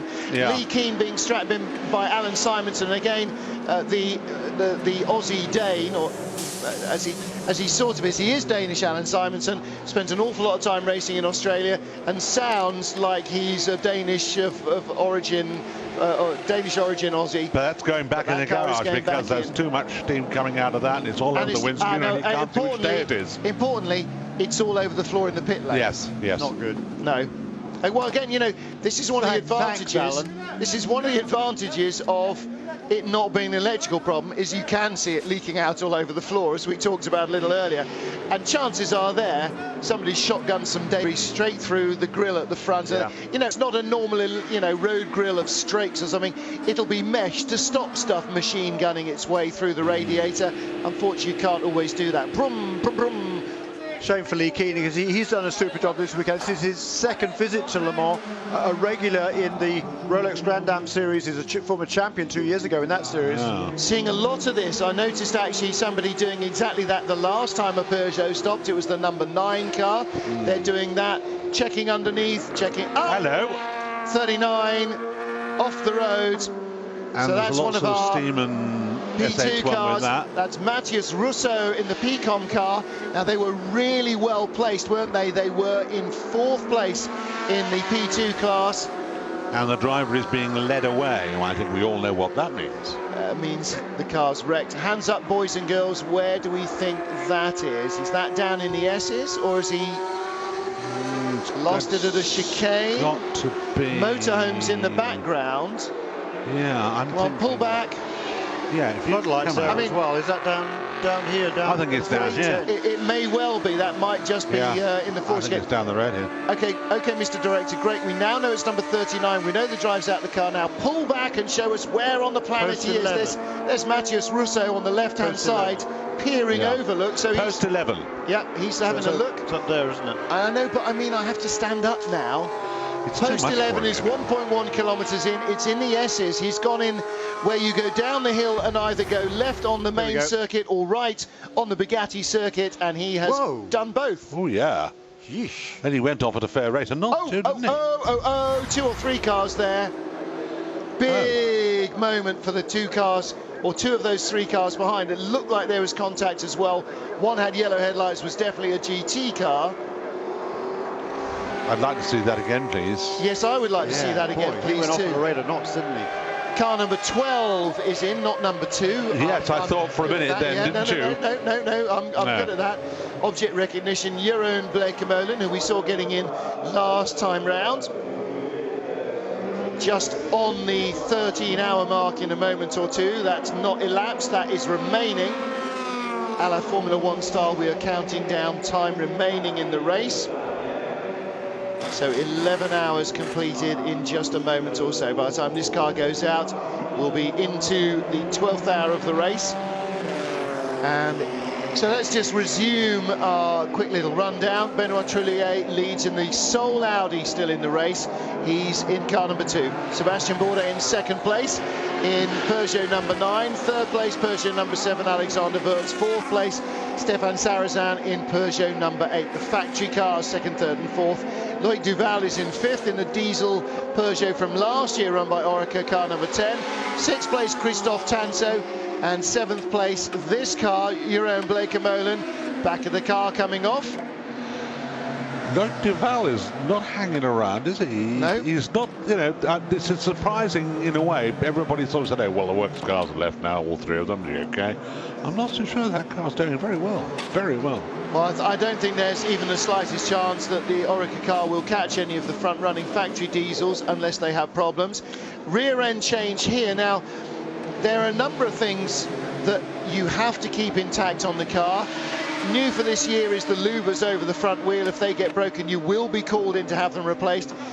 But standard practice is what's laughing referred to as the modesty panel at the back. It is this integral piece at the rear of the car that if it is damaged must be changed. Again, you can see slats there to let the air out.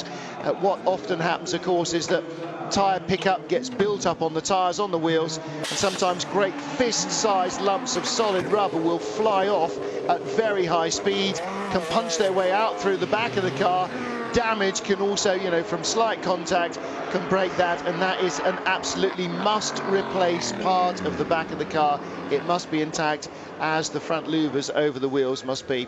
There is a view of the ACO building on the right-hand side, the pit lane on your right, on the left, with the floodlights on the top of it, just the left of your scores. That's us, hello, we're up there.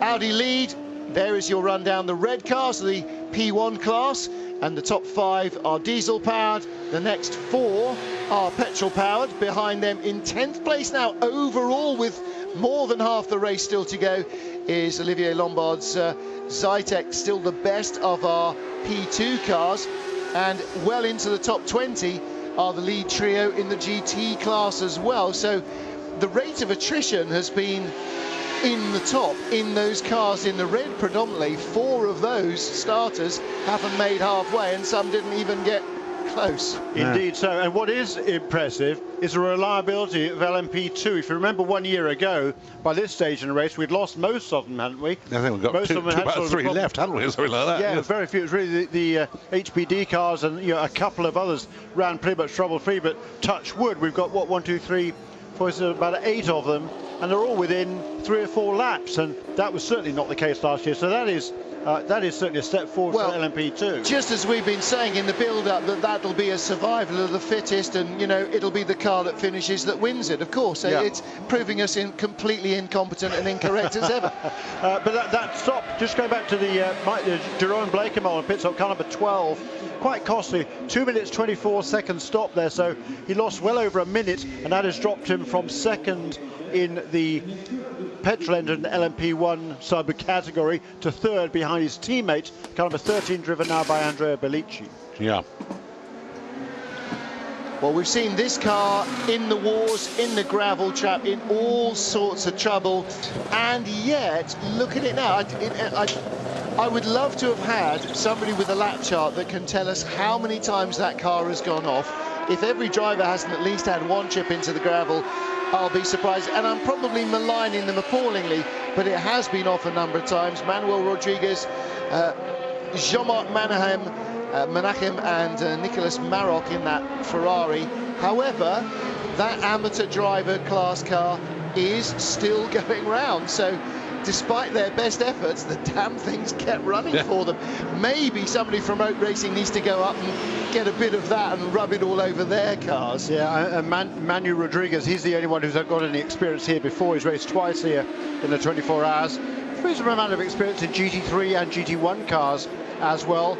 Jean-Marc Menahem, he's done some single-seater stuff and then V2V sports car racing here on the continent the last couple of years. Nicolas Maroc has done the junior categories in Formula 3, did some Formula 3 as well. So a good youngster, 24 years of age, but finding out what it's all about now in GT racing. Christophe Tanso stepping out of the Pescarolo after another major stint and just getting a little pat on the back as he walked through the garage from the big man himself, Henri Pescarolo. Do you know, Tanso, I always thought really an underrated single-seater driver, and he's going to be a sports car racer till they drag him out feet first. He really, really loves this business. He's one of those guys that just does such a solid job. Now, I saw Julien Jousse's helmet on the shelf, but I think I do, see Julien Jousse's helmet in the car. So out goes the Frenchman. And again, another really good young driver got up and nearly, was really solidly in contention for the 2010 Formula 2 campaign. He had a great campaign, didn't quite manage to make it to the title 2009, beg your pardon.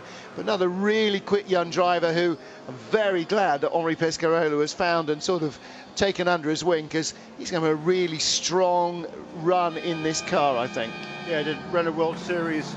Did he not? And yes, he did indeed, Third in French Formula Renault Championship and second in the 08 Renault World Series. So, as you say, a very talented young man and now making his home again in sports car racing. There's Christophe Tanso, remember him, he did some races in the IndyCar Series way back with Eric Bachelar's team. Would you look at this team? Look, just little smiles, they all look quite relaxed. Actually, do you know what? This car, and again, I really hate to say these things because regular Eurosport viewers will know what that normally means for people that I think are doing quite well. This car is just going really solidly. It's right at the front of the class. It's right on the money. And, Henri lost the team last year. The team went bust last year. And the guys that run Oak Racing, the men with the money behind Oak Racing, bought it at the auction, handed in the keys and said, off you go, it's yours again, it's free. Because he does such a good job, because and he picks the right talent, and he knows what he's doing. Le Mans, the French, he is Le Mans. In the same way, for a decade, Tom Walkinshaw was Le Mans for British fans. For 40 years plus, he has been Le Mans. Problems again for the Hope Racing car. Come on, get started. Ooh, number 5. I don't know who's in it, Steve. Stuck in the middle of that's Lammers. That's Jan's helmet. Just about getting it to trickle down the road before it holds somebody up. And of course, this car should have a little bit more get you home than others. The old trick of getting it in on the starter motor. You can also try and get that in on the KERS. I don't know how that works. If the engine stopped running, whether KERS still works or not, I've got no idea. And Davidson there on the stool, so it was supposed to go the length of the pit straight on the KERS. Length of the pit lane on the lane. I'm sorry. 400 metres, in fact, was the measured distance. Yeah, but that it just wasn't, was it? No, right. A quick note back to the Pescarolo car's pit stop a few laps ago. That, of course, is using the Judd V10 engine. Most of the other Judd engine cars in this race are the V8s. In the LMP2 category, where it's a BMW-based V8, and in the LMP1, where the Oak Pescarolo cars, they are using a Judd engine, but that is, again, a 3.4 litre V8. And Henri Pescarolo has decided to use the grandfathered, i.e. the 2000 specification, 2010 specification Judd V10, 5 litre V10, albeit with a pretty small air restrictor, and that's cut the horsepower down by about 150 over what it ran last year. When you're bearing in mind that at Christmas he had no team, no plans, and you know, basically enforced retirement, I think basically they've just got, okay, this is what we've got, let's go race. Yeah.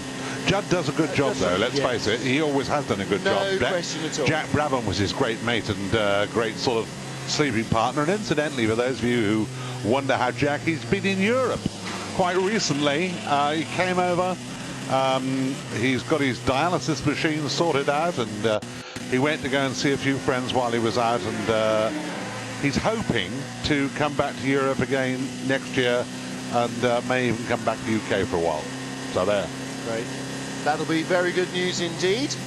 Well, while we ride on board with Peugeot number 7, Alexander Wurz in 3rd place. We saw Ann Davidson sitting on the, I'm going to say Pratt perch because it's after the witching hour, waiting for... No, that's just what they're colloquially, you know, it's the team thing, it's the pit wall, but yeah, in the business they're called the Pratt perches. Traditionally by the mechanics, obviously, because that's where the bosses sit. But we saw Ann Davidson helmeted and ready to go. And that then begs the question, Jeremy, lap charter of mine. When do we think he's coming in, Alexander Wurz? Another couple of laps. He's done 152 laps. He came on 143, so expect him in after 155. Yeah, he's just done a 330.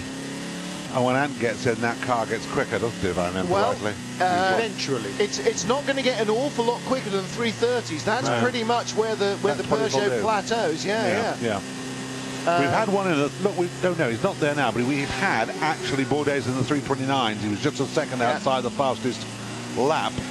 Literally a full second outside the fastest lap. A lap or two. And it is Benoit Trullier in the race lead. Car number 2 has set the fastest lap of the race so far, 3 minutes 28.2. That was set way back on lap 3, and you know what, we talked about him several times already, of course, because he's leading the race. But Benoit Trullier, just not really a revelation, because we know the guy is good.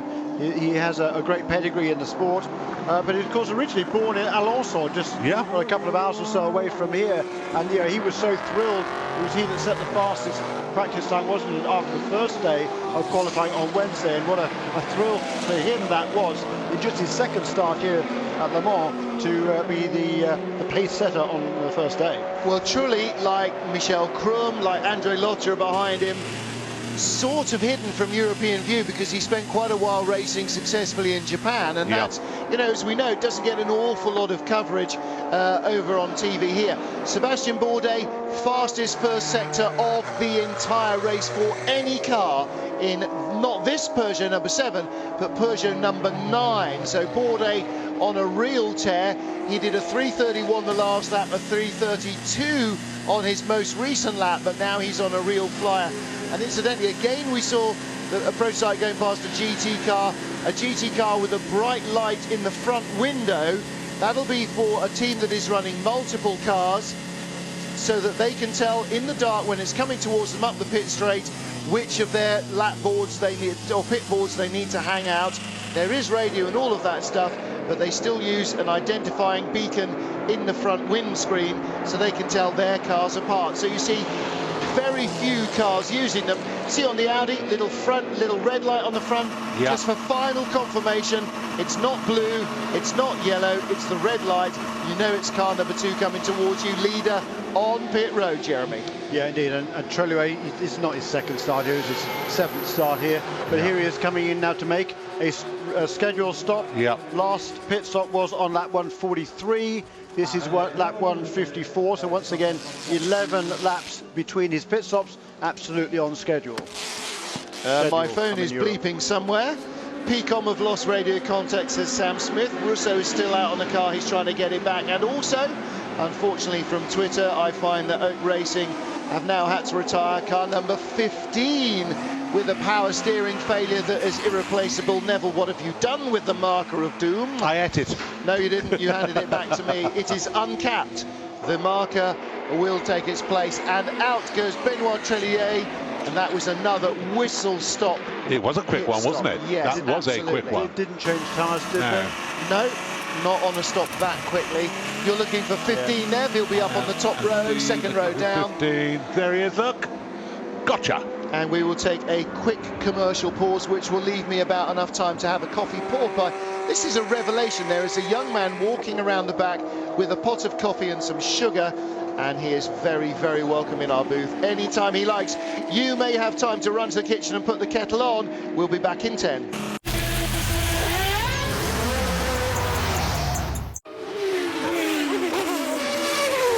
Michelin, a better way forward.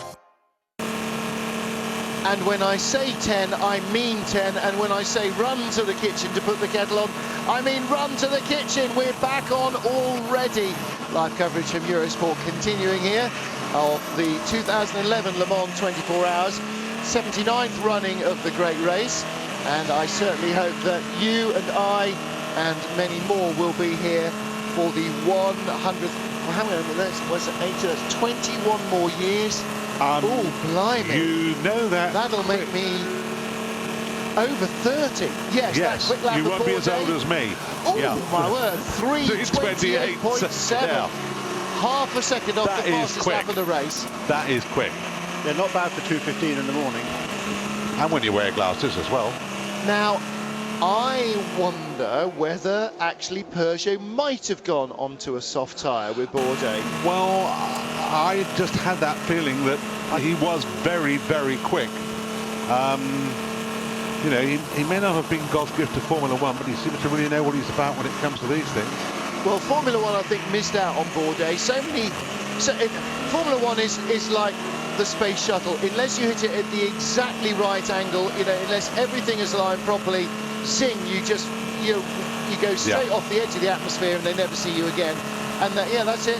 Case closed. Move on. Bourdais showed in Champ Cars that he's not a numpty. He showed in everything else he's driven he's not a numpty. Formula One, like with Dario, never gave him a fair crack at the whip. End of. They just didn't give him enough time to really get to grips with the car. But Dario doesn't care. He looks at his bank balance. Having said that, the thing about Sebastian is he's kind of his own worst enemy. There's always something wrong. There's always something that's not right, and he does come across a bit of a whiner. Yeah. And I think that wore thin on the guys at particularly at Red Bull, maybe not even Toro Rosso, but you know, even this morning he was whinging about something. But it is what you guys are just making. He can drive, and particularly here at Le Mans. He lives here at Le Mans. He's born and bred here at Le Mans. Absolutely loves the place. Was felt robbed here last year. Felt that he really should have, or the year before I should say, should have won the race. Could have won the race. Didn't. But you know, he feels his place kind of owes him, I think, and he's got this sort of chip on his shoulder. He really is out to prove himself. And you know, that car, they told us all the way through practice and qualifying, they're not after the pole, they're not interested in the pole position. They were, in fact, however, the fastest of the Peugeots in practice and qualifying. It was Simon Pagenaud that set that time. But Sebastian, I think, you know, he's comfortable himself. He loves this racetrack. He knows he can go fast, and he knows now with we're now finally into the second half of the race. The leading car, the Audi of Benoit Trillier and company, and he needs to close that gap. Bless, could I just say, knows this is an expected replacement on the front of the Straka Racing HPD, according to Straka Racing. And they are taking the shock cover off so they can loosen the nose and put a new one on for Danny Watts. Incidentally, we saw rear end bodywork being changed on the number 12 Rebellion racing car of Jeroen Bleekemolen. An earlier puncture had damaged the modesty panel, exactly as we anticipated had been the case, and that was required to be changed. Oh, and it's all going off here as the Peugeot comes in. This is the second place car of Sébastien Bourdais. If nothing else, Bourdais proved that you can't just come into modern Formula One from anywhere else and be quick. And since then, everybody who has been dropped in has proved exactly that. You think when Felipe Massa was injured, Ferrari's test driver Luca Badua was patently out of his depth. You think of Jaime Alguersuari taking, season and a half to get up to speed. You think of Sebastian Buemi, the same thing. you know, unless you've got current Formula One experience, you can't know what it's like to drive a current Formula One car quickly. I agree with everything you've said about the impression that Bourdais gives, but he was the first man really to come in with proper flight, top flight racing experience and flounder in Formula One really since Michael Andretti. I think the main problem with these guys is that they don't get any testing time at all. There's no such thing as a Formula One driver who's got any test miles under his, belt at all. No, exactly, and it's banned. You know, you're not allowed to have experienced Formula One drivers. Alexander Wurz is in, cameraman. Quite wrong. Alexander Wurz is on pit road. Let's see if Anthony Davidson is taking it, because that one's gone. We know that. Let's get back for the other one. I'll look out the window then. You keep a watching brief. Oh, the other one's going out behind it now. Well, Bourdais out, but did Davidson get in? We'll have to wait and see. Don't know. No, don't know. Car number 7 is back out. It is Peugeot in 9, and Wurz remains in 7. So Ant Davidson still sitting on the team stools with his helmet on. Jeremy. Well, I'll just go back to Michael Andretti bombing in Formula 1. I still disagree with anybody who says that Michael Andretti bombed in Formula 1. He was up against arguably, certainly one of the best. Tough time for Hugues de Schonack. Hello. That is Hugues de Schonack's car. That is the Peugeot.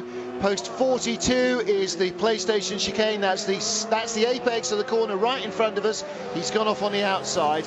Now, because of course it's an Oreca, it's a Peugeot. Oreca are based here, Peugeot are French. It's being dragged out of the gravel trap like everything else would be, but hopefully to terra firma, and they know what that happened. There's been a little flurry. In fact, 3 cars have been notified of being off. 56 was one of them, as you see the HPD, the Stracker car going back out. 56 is the Dirk Muller and Joey Hahn BMW, but that has since been taken off the timing screens. Off the timing screens, but out of trouble, and it is in the pit lane with Joey Hahn at the wheel. Oh yes, so it is right in front of us as Hugues de Schonack's car. This again, closed circuit camera. These are the safety cameras that Race Control are using. They're patching it through to our TV truck.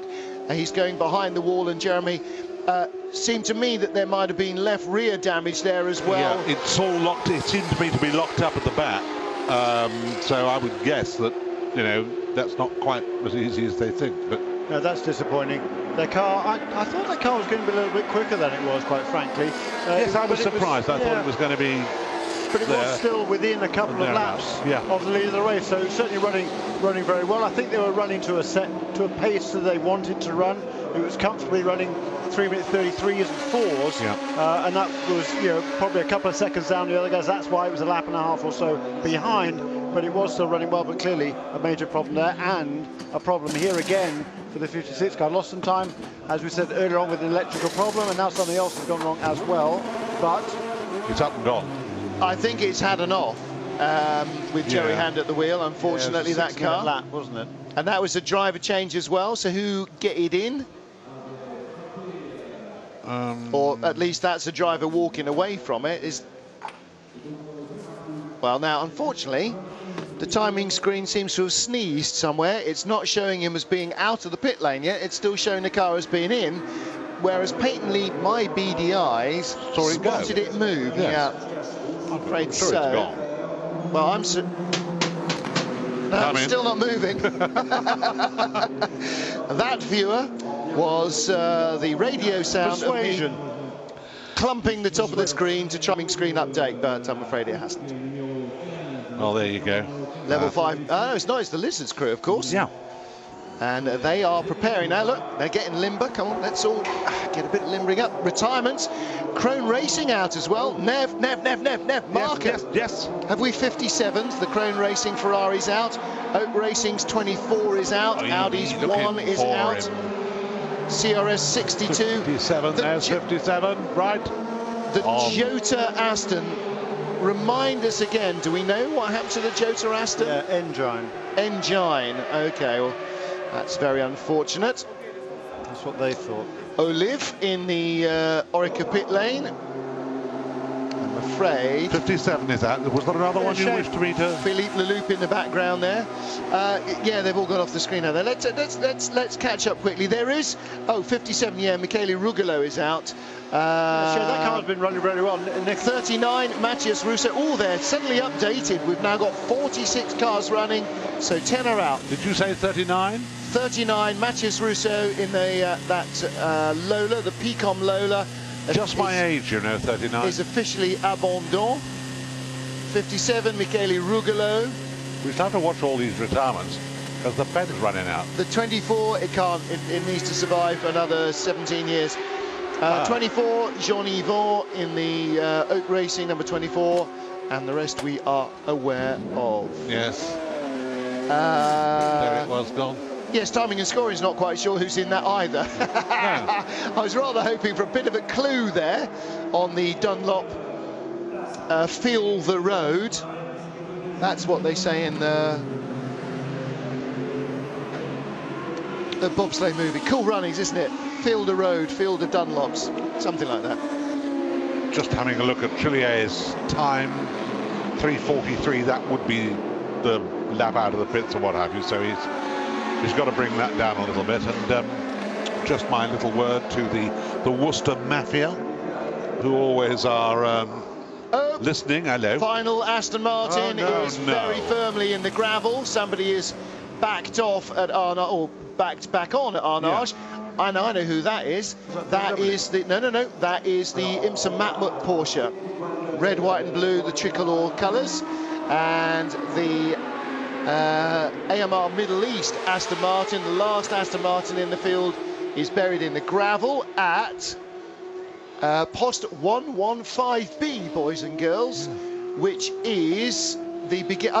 He's gone straight on at the Porsche curves. Exactly right, Jeremy. Exactly right. It's not. Car number 10 has rejoined. Oog. Car number 10 is. Oh, well, he knows that because he's heard on the radio.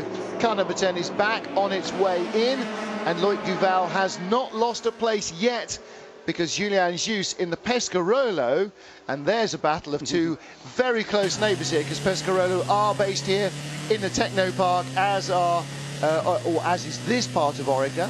I mean, they are literally rubbing shoulders almost.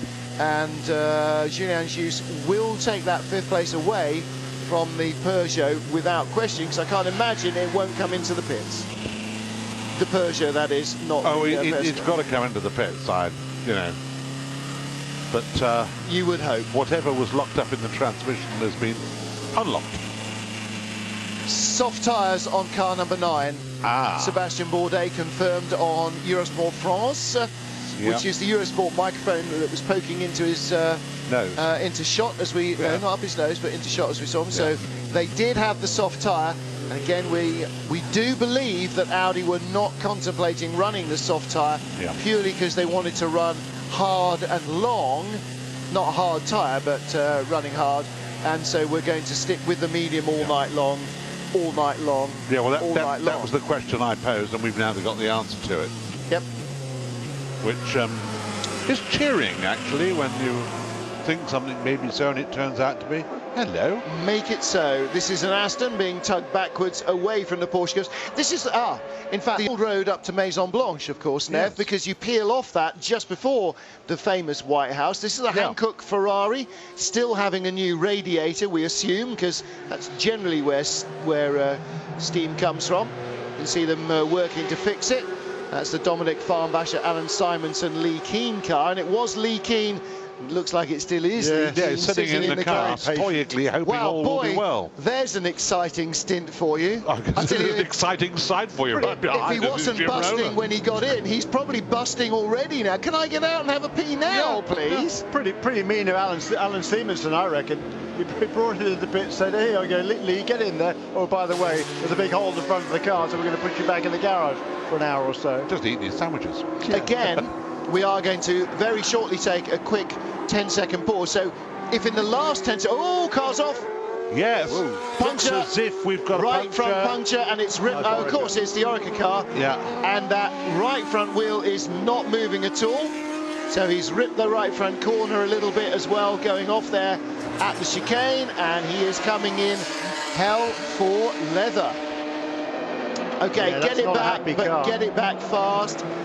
Oh dear, there's a lot of splitter missing there. Well, we've got to get the front off first. Actually, heads up job to Loic Duval bringing that back in. Yeah.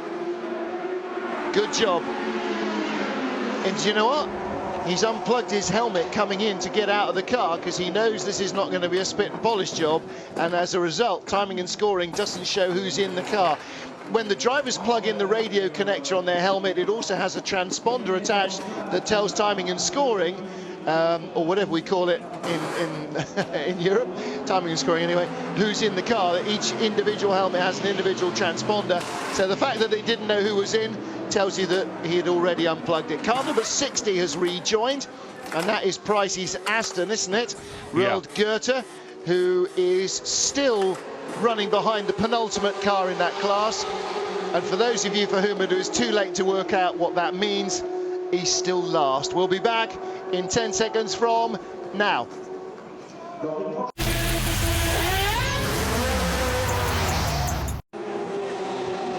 And we're back. And we're back in the room. And we're back in the room, and I can't hear myself. Well, press the button again, be all right. Press the button several times, no. Neville, instead of pressing my microphone back on, you turn my volume in my earphones. I never right touched off. it. I never touched it. Jim, be my witness. Did I touch his? No. Jim Roller is fresh off a shift from Radio Le Mans and is in the back of the booth. So in addition to being a television production guru and a great commentator who's been running the desk downstairs at Radio Le Mans in what has been a fairly fraught few hours. You should see him drive a Saab in a rally. I've got pictures of him to this day. No, Deco, Hindy cannot call the IndyCar race. If you're going to be unfaithful, at least don't try and cover it up. Nose coming, well, that's just to stop us seeing what other bits need repairing. But actually, apart from the puncture, maybe there's a crash impact box or something they need to sort out there. I don't think this is going to be the shortest of stops, though, is it? No, it's not. That would be fairly amazing if that's all the damage was. I think they're taking off the suspension on that side. That is my guess. Yeah. Philippe Leloup, just closest to us on the left-hand side there, leaning in. He's kind of the overseer of the engineering on this project. And in the back left-hand corner, Sebring winner Hugues de Schonack. Well, we might as well have the back off as well, and I'll tell you what, in the last 12 months of running this car, de Schonack has been at the highest of highs and in the lowest of lows, and I don't think he's had a happy medium anywhere in between. This car is anything but a peaceful ride. Speaking of which, back to Pricey. Dave Price, of course, who ran the Mercedes project when they won at Le Mans. Roald Goethe is the man at the wheel, and he was the man in the gravel trap. This car's had a couple of offs, 3 offs, I think, in fact, and that seems to be slightly, you know, the trajectory of the amateur cars. Of course, they are less experienced drivers generally, or not full-time racers as well. Even if they have had a degree of experience, and so you do expect a few more incidents and misjudgments, particularly, you know, in dark and in trying conditions. I must admit, I do think there's an argument that some of these drivers, do they have enough experience to be on the racetrack with such extreme race cars that we have here in LMP1 and the caliber of drivers that are at the wheel of them? I think it's a big discrepancy. There's always been speed discrepancies here, but I think you have to pass. There should be the certain level of experience before you're allowed to take part in a Le Mans 24-hour race. They do keep it pretty tight, but I will tell you one thing, that my information might be a little bit out of date, but it's not that much out of date. Some of the people who do a bit of lappery are harder than others, and that some of those that you'll be surprised to know are the ones who'll cut you up for tons. And some of those you think, well, he's a hard man, actually, he's very thoughtful. Just saw Pat Long taking his seat insert and lobbing it into the garage because he is not the long one of that Flying Lizards combination. Jörg Bergmeister getting in was the long one. Christophe Bouchou remains in the level 5 motorsport Lola HPD. I keep an eye on these times to see who's doing what. Sarazin looks to me at the moment as if he's the fastest of the Peugeots and has been regularly so Captain for Grumpy here has been doing some pretty good turns of speed in the level 5 motorsport car. Yeah, I mean, he really is the star turn in this car. It's been a fair while since Peugeot's really had a quick, up-to-date prototype car, and boy is he making advantage. As you can see from the dorsal fin on this car, this is one of the new generation of cars, and that means it's got a little bit more get up and go about it as well. So lying third in the LMP2 class. Yeah, Peugeot, of course, he won this race overall in 1993 with Peugeot, with Brabham and Eric Ellery, Jeffrey Brabham and Eric Ellery. But yeah, I mean, he brought that car. They were a couple of laps down to about 6th place in the class not too long ago, and Peugeot got it up to 2nd place before bringing it in to this pit stop, and now shown in 3rd as he gets out of the pit and back out onto the racetrack. Talking about Brabham's, we might as well finish the story. I saw David Brabham last week, and he was feeling very sick that he wasn't here at Le Mans. Yeah. He really was, and I said, well, why don't you come over and join us? You know, so I'll think about it if I can get away from Lisa. Well, you know, once you stood on the top step, nothing else is going to do. We've talked so many times right from the beginning of practice, and particularly actually in practice and qualifying, when a car gets pushed back into the garage, don't panic. Don't panic, because on the pit apron you're only allowed a maximum of 4 people ever touching the car, and in certain circumstances only 2, i.e. if you're doing a tyre change, which means any job other than a straightforward fuel or driver change is straight back in the garage. During the race, same rules apply. However, of course, if it's going back into the garage, it does mean it's costing you time. It is a problem. Dominic Kreiheimer back in this car. Come on, get it started. It'll shoot a flame, and away it goes. That Oreca Nissan, I tell you what, that is a car that's having a good run as well. We just talked about Bouchou. Yeah. Here is his closest rival, in front of him by less than a minute. In fact, he'll be behind him now, possibly, will he? Not sure. Dominic Kreiheimer. It'll be fairly close, I think. That is a good race, and 26, no, it's 29 in 4th place, Lucas Ordonez, but this Signatech Nissan, the other car, Sael Ayari, Frank Mayer, those guys, and that is, again, another really strong P2 lineup. Are we seeing the best P2 field? I mean, we haven't really talked about them. We talked a lot about P1, a lot about GT. It's a very good P2 field, and Nissan really are doing the job and doing it very well. Yeah, this was the clear early leader in the class. Then they had a few niggly problems, fell back, but now back up to 4th place in the class, and the top 1, 2, 3, 4, 5 cars in LMP2 are within about 3 laps. A couple of them had some niggly little problems, but they're still running well. And compared to this time last year, I'm a lot more impressed with LMP2 this time around than I was a year ago. Interesting how a little bit of a rule change and a little bit of a massage and some more time, you know, for chassis to develop, for engines to develop, for crews to develop, apart from Oak Racing, who have had no luck at all with any of their cars, and basically they are all the P2 retirements. Yeah, I mean, some cars have dropped down the order. You look at the Stracker car, that's down to 5th position now in the class, where it was right at the sharp end. And it's only the Oak Racing car, the final Oak Racing car 35 that's behind them. But again, you know, more than half the race still to go. Right. You know, all bets are off. Anything can happen in that, and very likely will. Right, and the 49 car, that's only 3 laps behind the class leader, Olivier Lombard, still at the wheel of number 41 Zytek car, the Greaves Motorsport car. So it is very much an ongoing battle in LMP2, and it has been very, very good to see. In the meantime, in GTE, Jan Magnussen still leads, now completed at 144 laps in the number 74 Chevy Corvette.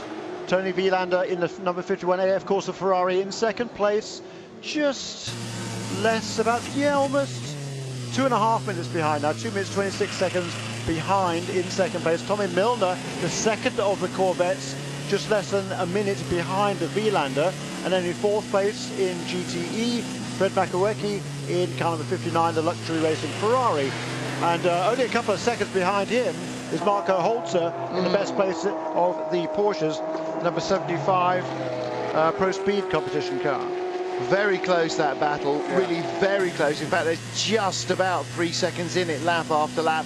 Just behind them, Jörg Müller in the BMW, and behind him, former teammate in BMWs, and then he went to Porsche, and then he went to BMW, then he went to Porsche, or to Audi, then to Porsche again, Lucas Luhr.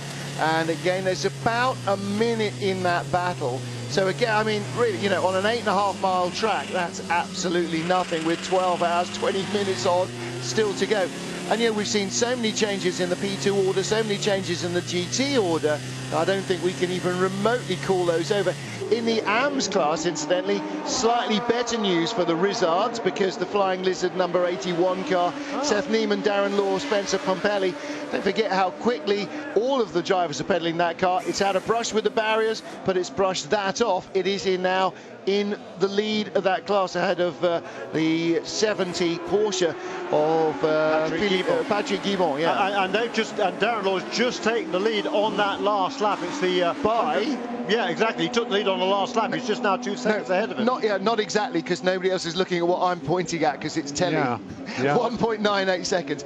Now I wanted you to say the gap, and eventually you did. Yeah, exactly. Yeah, tiny margin. Yeah, because last time around, Darren Law turns a 4-minute 12 lap, and Patrick Guimont a 4-minute 20 lap. So and third place, Patrick Bornheiser, 4:18. So he is now 20. There's 26 seconds covering the top 3 in the AM class after half of the race. And the other cars, number 61 car, is on that same lap as well. 4 cars on the lead lap in GTE AM. Great stuff. And in fact, right down in amongst them, I'm afraid to say, British fans, is the RML HPD with Ben Collins. The Stig is back at the wheel. That car had problems early on and has had a turbocharger change, so that really cost them a lot. They dropped way out of the LMP2 group. Yeah, but they got away remarkably well. I think it was under most of that change, I think, was under that full course caution. So I think they only lost about 6 laps, which is pretty remarkable. Yeah, they could have been in for a lot more of a kicking as well. Yeah, absolutely. No, that's a very valid point. They could be right down the tail of the field. Looking here at Lucas Ordonez in the car that's third. Must be fourth then in P2. It hasn't got any lights on the side. Judging by the times we're getting, I reckon that probably more than one Peugeot is on soft tyres.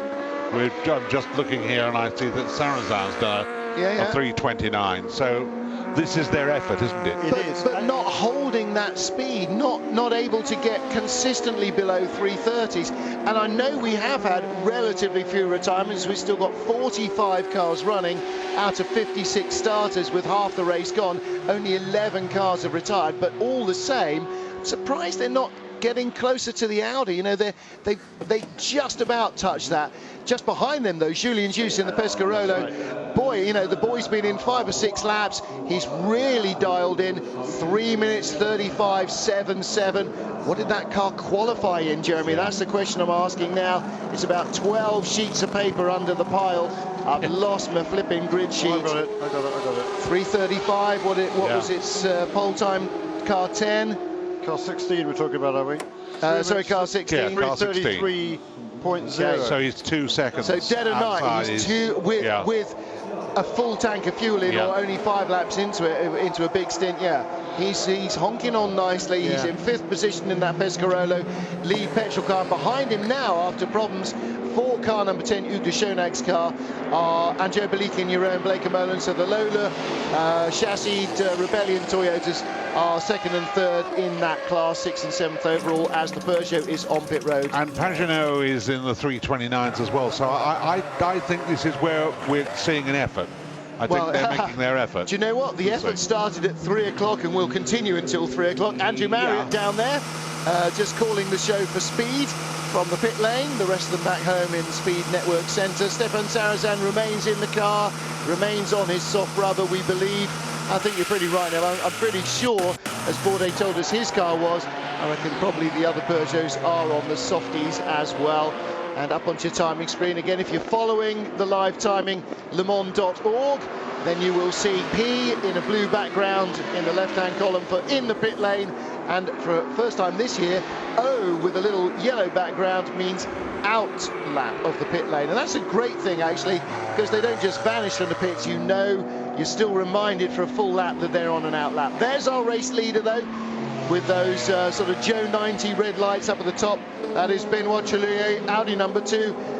as Peugeot number 10 gets ready to come back out just before, well, 2 laps before it drops to the bottom of the P1 class in its entirety. But that was a very, very quick change of suspension on the front, and they did a damn good job there. Really did. Excuse me, away it goes. They know all best parts. How long did they came in at 2:30, it's now 2:42, so lost 3 laps on the leader. But no, it lost 2 laps on the leader. I don't think. Was it on the lead lap? No, it was a lap down. All right, so it lost 2 laps on the leader. Well, actually, that's a damn fine job. Probably more like 2.5, 2 3/4.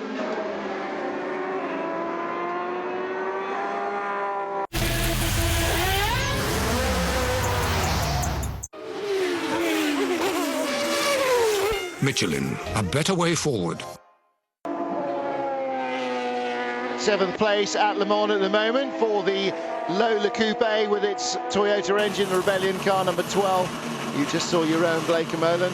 And as ever, my mental arithmetic, not worth the paper it's written on. I was even looking at the wrong car. Loic Duval leads the pit lane after Jeremy slightly more than 2 laps after 7 laps. We think it's lost, don't we? Because it's now 8 behind the leader, and it was off the lead lap. So 7 laps lost with that off at the first chicane, and whether it was damage that caused the off or off that caused the damage, well, only one person probably knows, and I'm sure he has told the team, but he ain't told us. It's his version, though.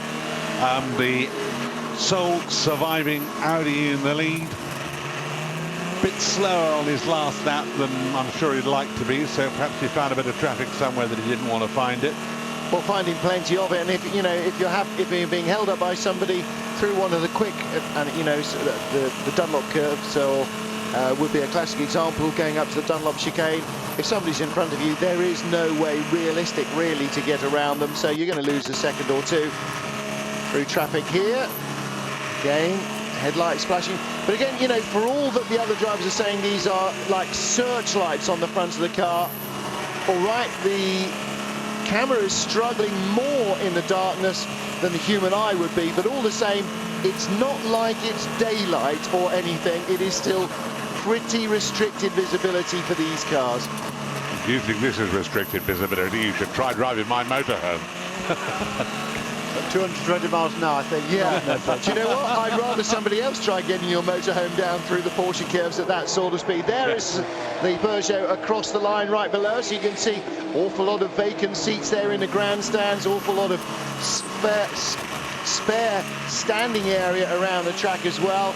We're now, what's the time now? 2:45 a.m. here, and an awful lot of people will have gone for a quick pick-me-up or a quick lie-me-down. Benoit Trellier, though, showing no signs of flagging. He is still lapping very quickly. Last lap at 3:32. And warning traffic as he approaches it. I don't know whether you noticed, visibly making quite sure that people know he's coming up. Yeah, I mean, now really taking as few chances as he can, flashing like Billy-O.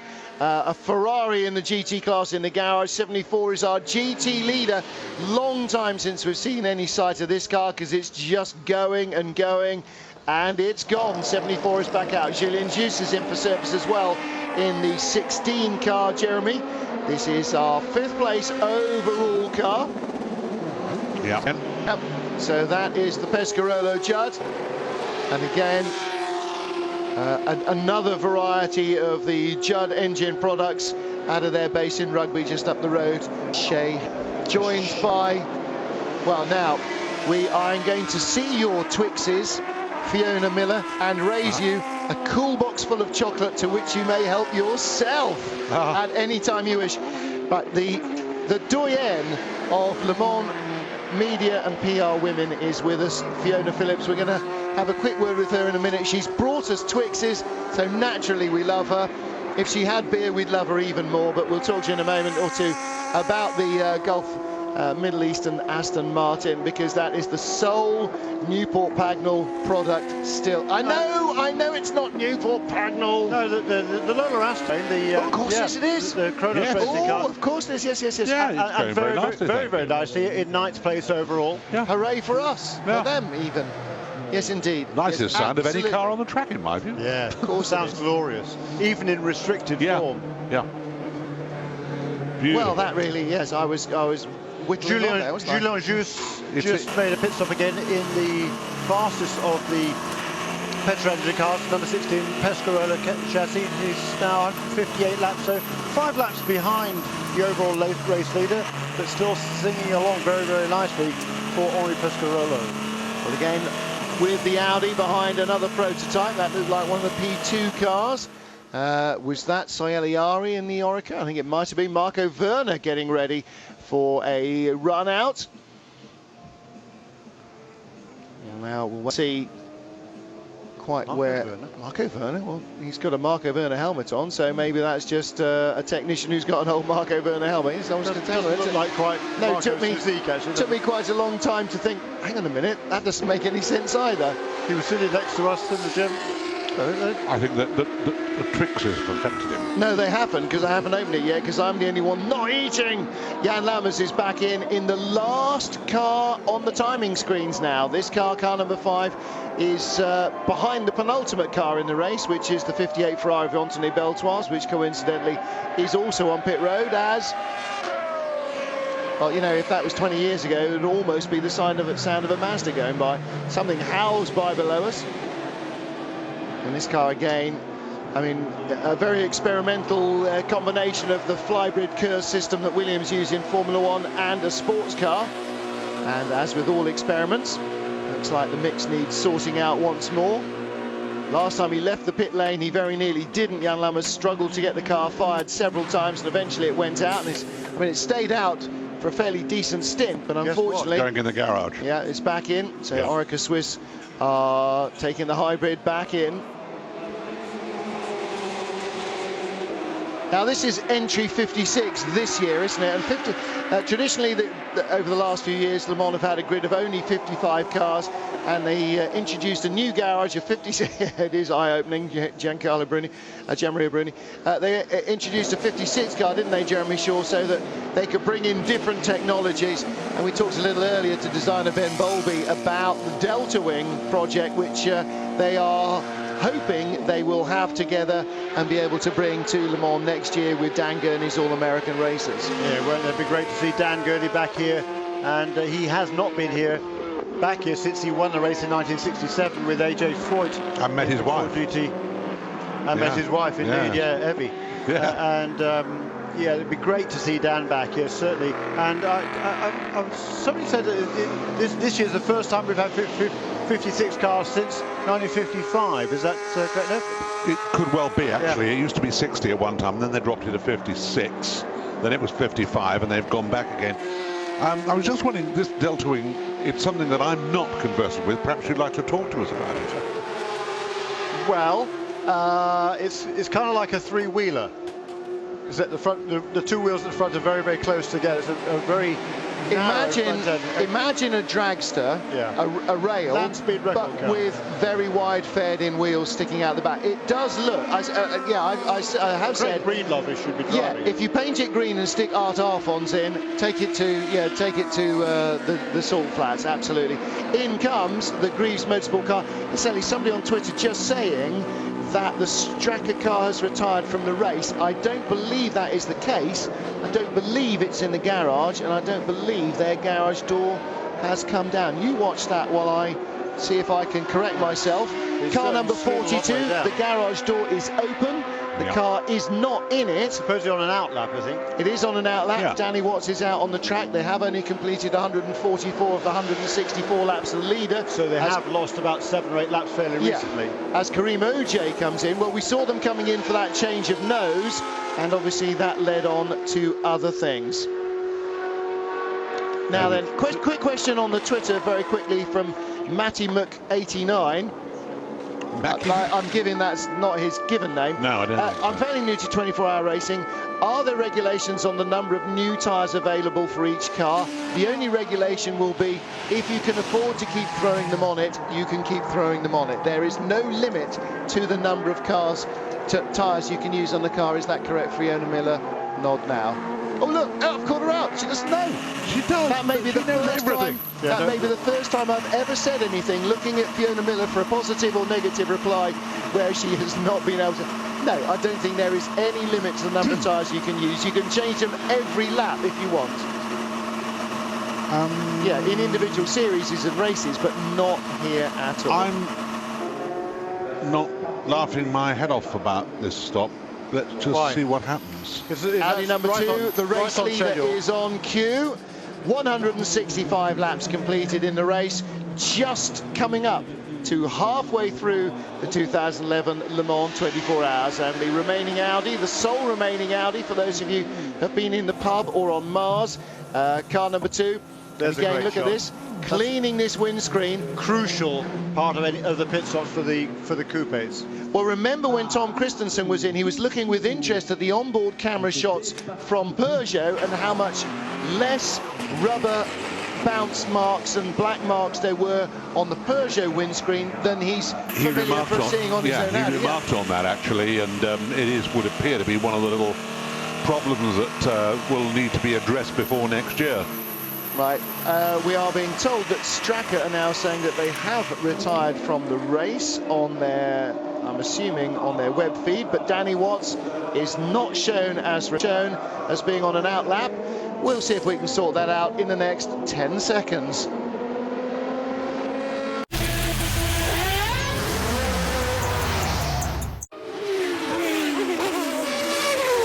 Michelin, a better way forward.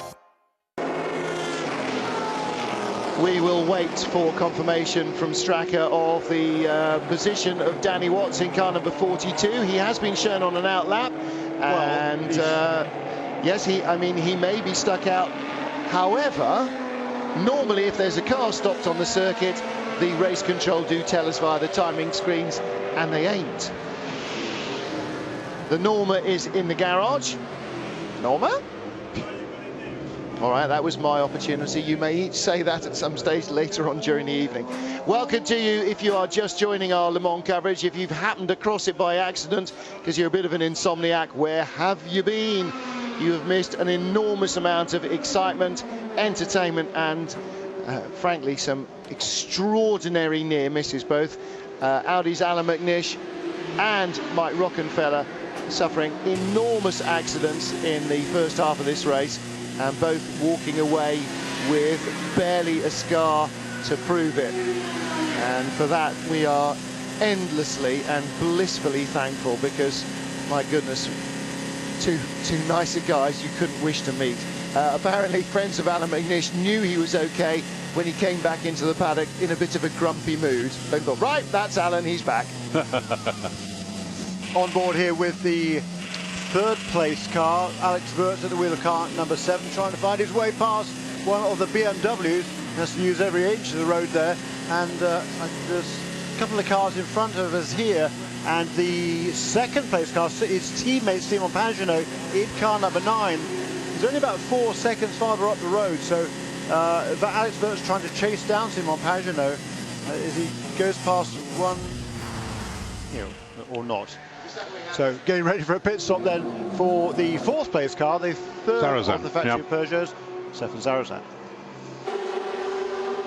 3 times a pole winner here, 2007, 8, 9. Last year it was Sebastian Bourdais who qualified on the pole for Peugeot. This year, of course, it was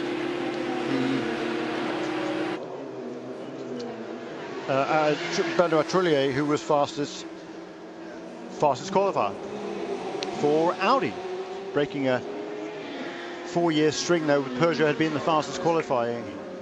Here there's Anthony Davidson getting ready to take over again at the wheel of the car number 7, Alex Wirtz. Alex has been at the wheel now for quite a long time, since about probably done 3 hours in that wheel of that car, a lot of it under caution, of course. That'll be Anthony Davidson will take over the wheel next time around. Looks as if somebody else might have a cooling problem there, but it went away as quickly as it appeared, and so we'll have to wait and see. We go back and see if he has.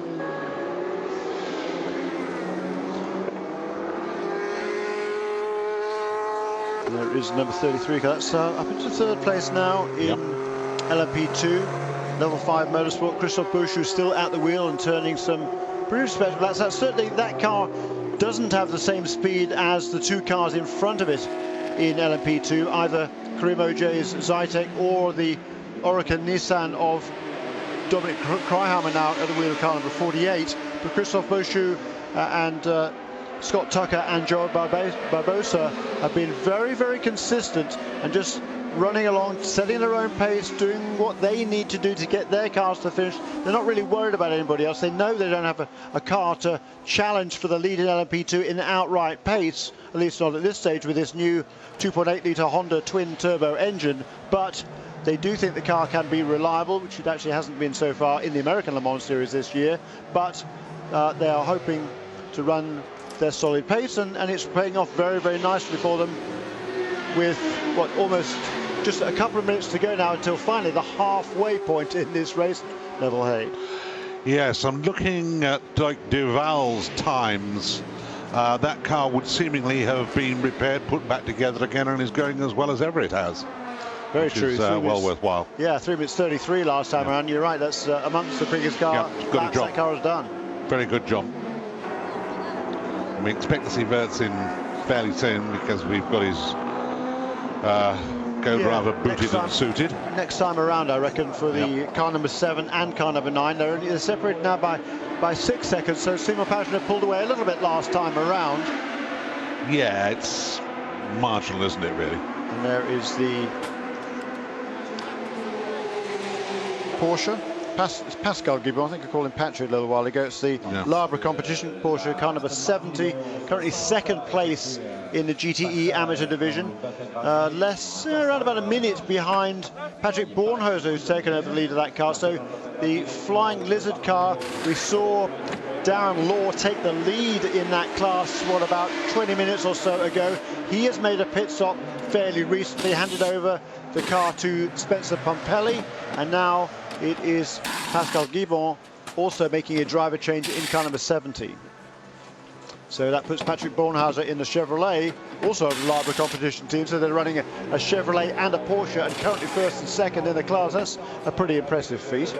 Still waiting for final confirmation from Stracker, but unfortunately Danny Watts is still on his outlap and has still only completed 144 laps, while the leaders have gone round another 3 times. So trying to summon some life from their PR system. Taff, answer your phone. Midnight, or beg your pardon, 12 hours now. The shutters have come down, or are coming down even as we speak, and are down of the car that started with so much opportunity to do well here, Stracker Racing's car. And unfortunately, confirmation then that Stracker is out at the stroke of halfway. So Taff, don't bother answering your phone. Quick question from Chris Mountford, so slightly new to Le Mans. How long do drivers drive? Well, again, it is a little bit of a piece of string. The maximum we're allowed to do in one session, in one stint in the car without getting out, for at least a pause, is 4 hours. So that is as long as they can go. Which Alex Prema came to within about a couple of minutes of doing at the very beginning of the race. He came into, he did what, a quadruple stint, and he finally got out of the car about less than 2 minutes before that 4-hour maximum. Which would have been a bit of a problem if he'd gone round again. I don't know quite what they would do, whether they'd bring them in for a stop-and-go penalty as a result afterwards, whether he'd now be banned from getting back in for a certain period of time, or life probably, knowing. Well, you know, you can never tell. No, he's French, so that would have been pretty much okay, I think. Oh, Taff text bags. Aren't you following Stracker Racing on Twitter? I'm trying to be on the television. Taff. He can't hear me because he's down in the pit lane. He's not, he's in the beer tent, clearly. So Stracker, I'm afraid, are out. We don't have Michael Gambon commentating on Le Mans. That is the legend that is Neville Hay. Say hello, Neville. Hello. No, I said say hello, Neville. Hello, Neville. Oh, well. Right, back down in pit road is another of our, in fact, 2 of our Peugeots are in concurrently. Simon Pagenaud and Alexander Wirtz, car number 9 and car number 7. 9 in front, Pagenaud is second, Wirtz here. 3 red lights down the side of the car, means it's in position 3 in the class with the red background, and that is LMP1. Each of the classes has a different background behind the numbers. Red for LMP1, the fastest of the prototype purpose-built race cars. Blue for LMP2, those are the slower of the classes for purpose-built race cars. Green backing to the number, and green lights, 1 for first in class, 2 for second in class, 3 like this car for third in class. That would be your GT Pros. Orange background, that will be your GT Amateurs. As you can see, tyres on that car. Yes, or no. Yes, Yep. tyres on the car indeed. And did we also see Simon getting out? Yes. No, Simon stayed at the wheel of that car and did not change tyres. Simon changed tyres on his last stop when he took over from Sebastian Bourdais. This time it was Stefan Saros, It's Davidson. Yeah, Davidson. Yeah. So Anne Davidson, because they were very close together, those cars. who we They just saw swapped at over. least an hour ago sitting on the Pratt perch with his helmet on waiting to get in, clearly had miscalculated just how long the stint was going to be. He was cold. Well, Wirtz, as who said it earlier, Wirtz is obviously still super glued to the seat and wouldn't get out of the darn car. So again, I mean, he might have been getting on a little bit towards the end of the session. But very quickly, Greg Higgins, you are a girl. I don't think I can keep going, Martin. I'm awfully tired. Oh dear, you poor love. There's another 12 hours of this to go. And incidentally, by the time you finish watching the IndyCar in Texas, it will be nearly dawn here. So, you know, there's stuff to keep you going, even if you don't want to listen to us. Benoit Chelouillet, goodbye to Fiona Miller as well. Out the Bye, back. Fiona. This is proper all-inclusive telly. You can't see any of the stuff we're talking about, except for this car. This is Carrie Mojay, number 1. 1 blue light on the side, position 1 in the LMP2 class. It's not car number 1, of course. It is car number 41. And again, that Zytek chassis, Karim has been running that. He's run that at least, I think I'm right in saying, 4 consecutive Le Mans, and not always with the same engine package. They've got a different engine again in the car this year. That is going very well indeed. That is the Nissan engine, production-based engine, leading the race. So Greaves Motorsport leading the P2 class, Audi Team Yost leading the P1 class, Corvette still in charge in GT Pro, and Labra Competitions Corvette still in charge in GT Am. That's nicely rounded up, and this time you may have my permission to go and put the kettle on, and you may even have time for it to boil. We'll be back in a moment.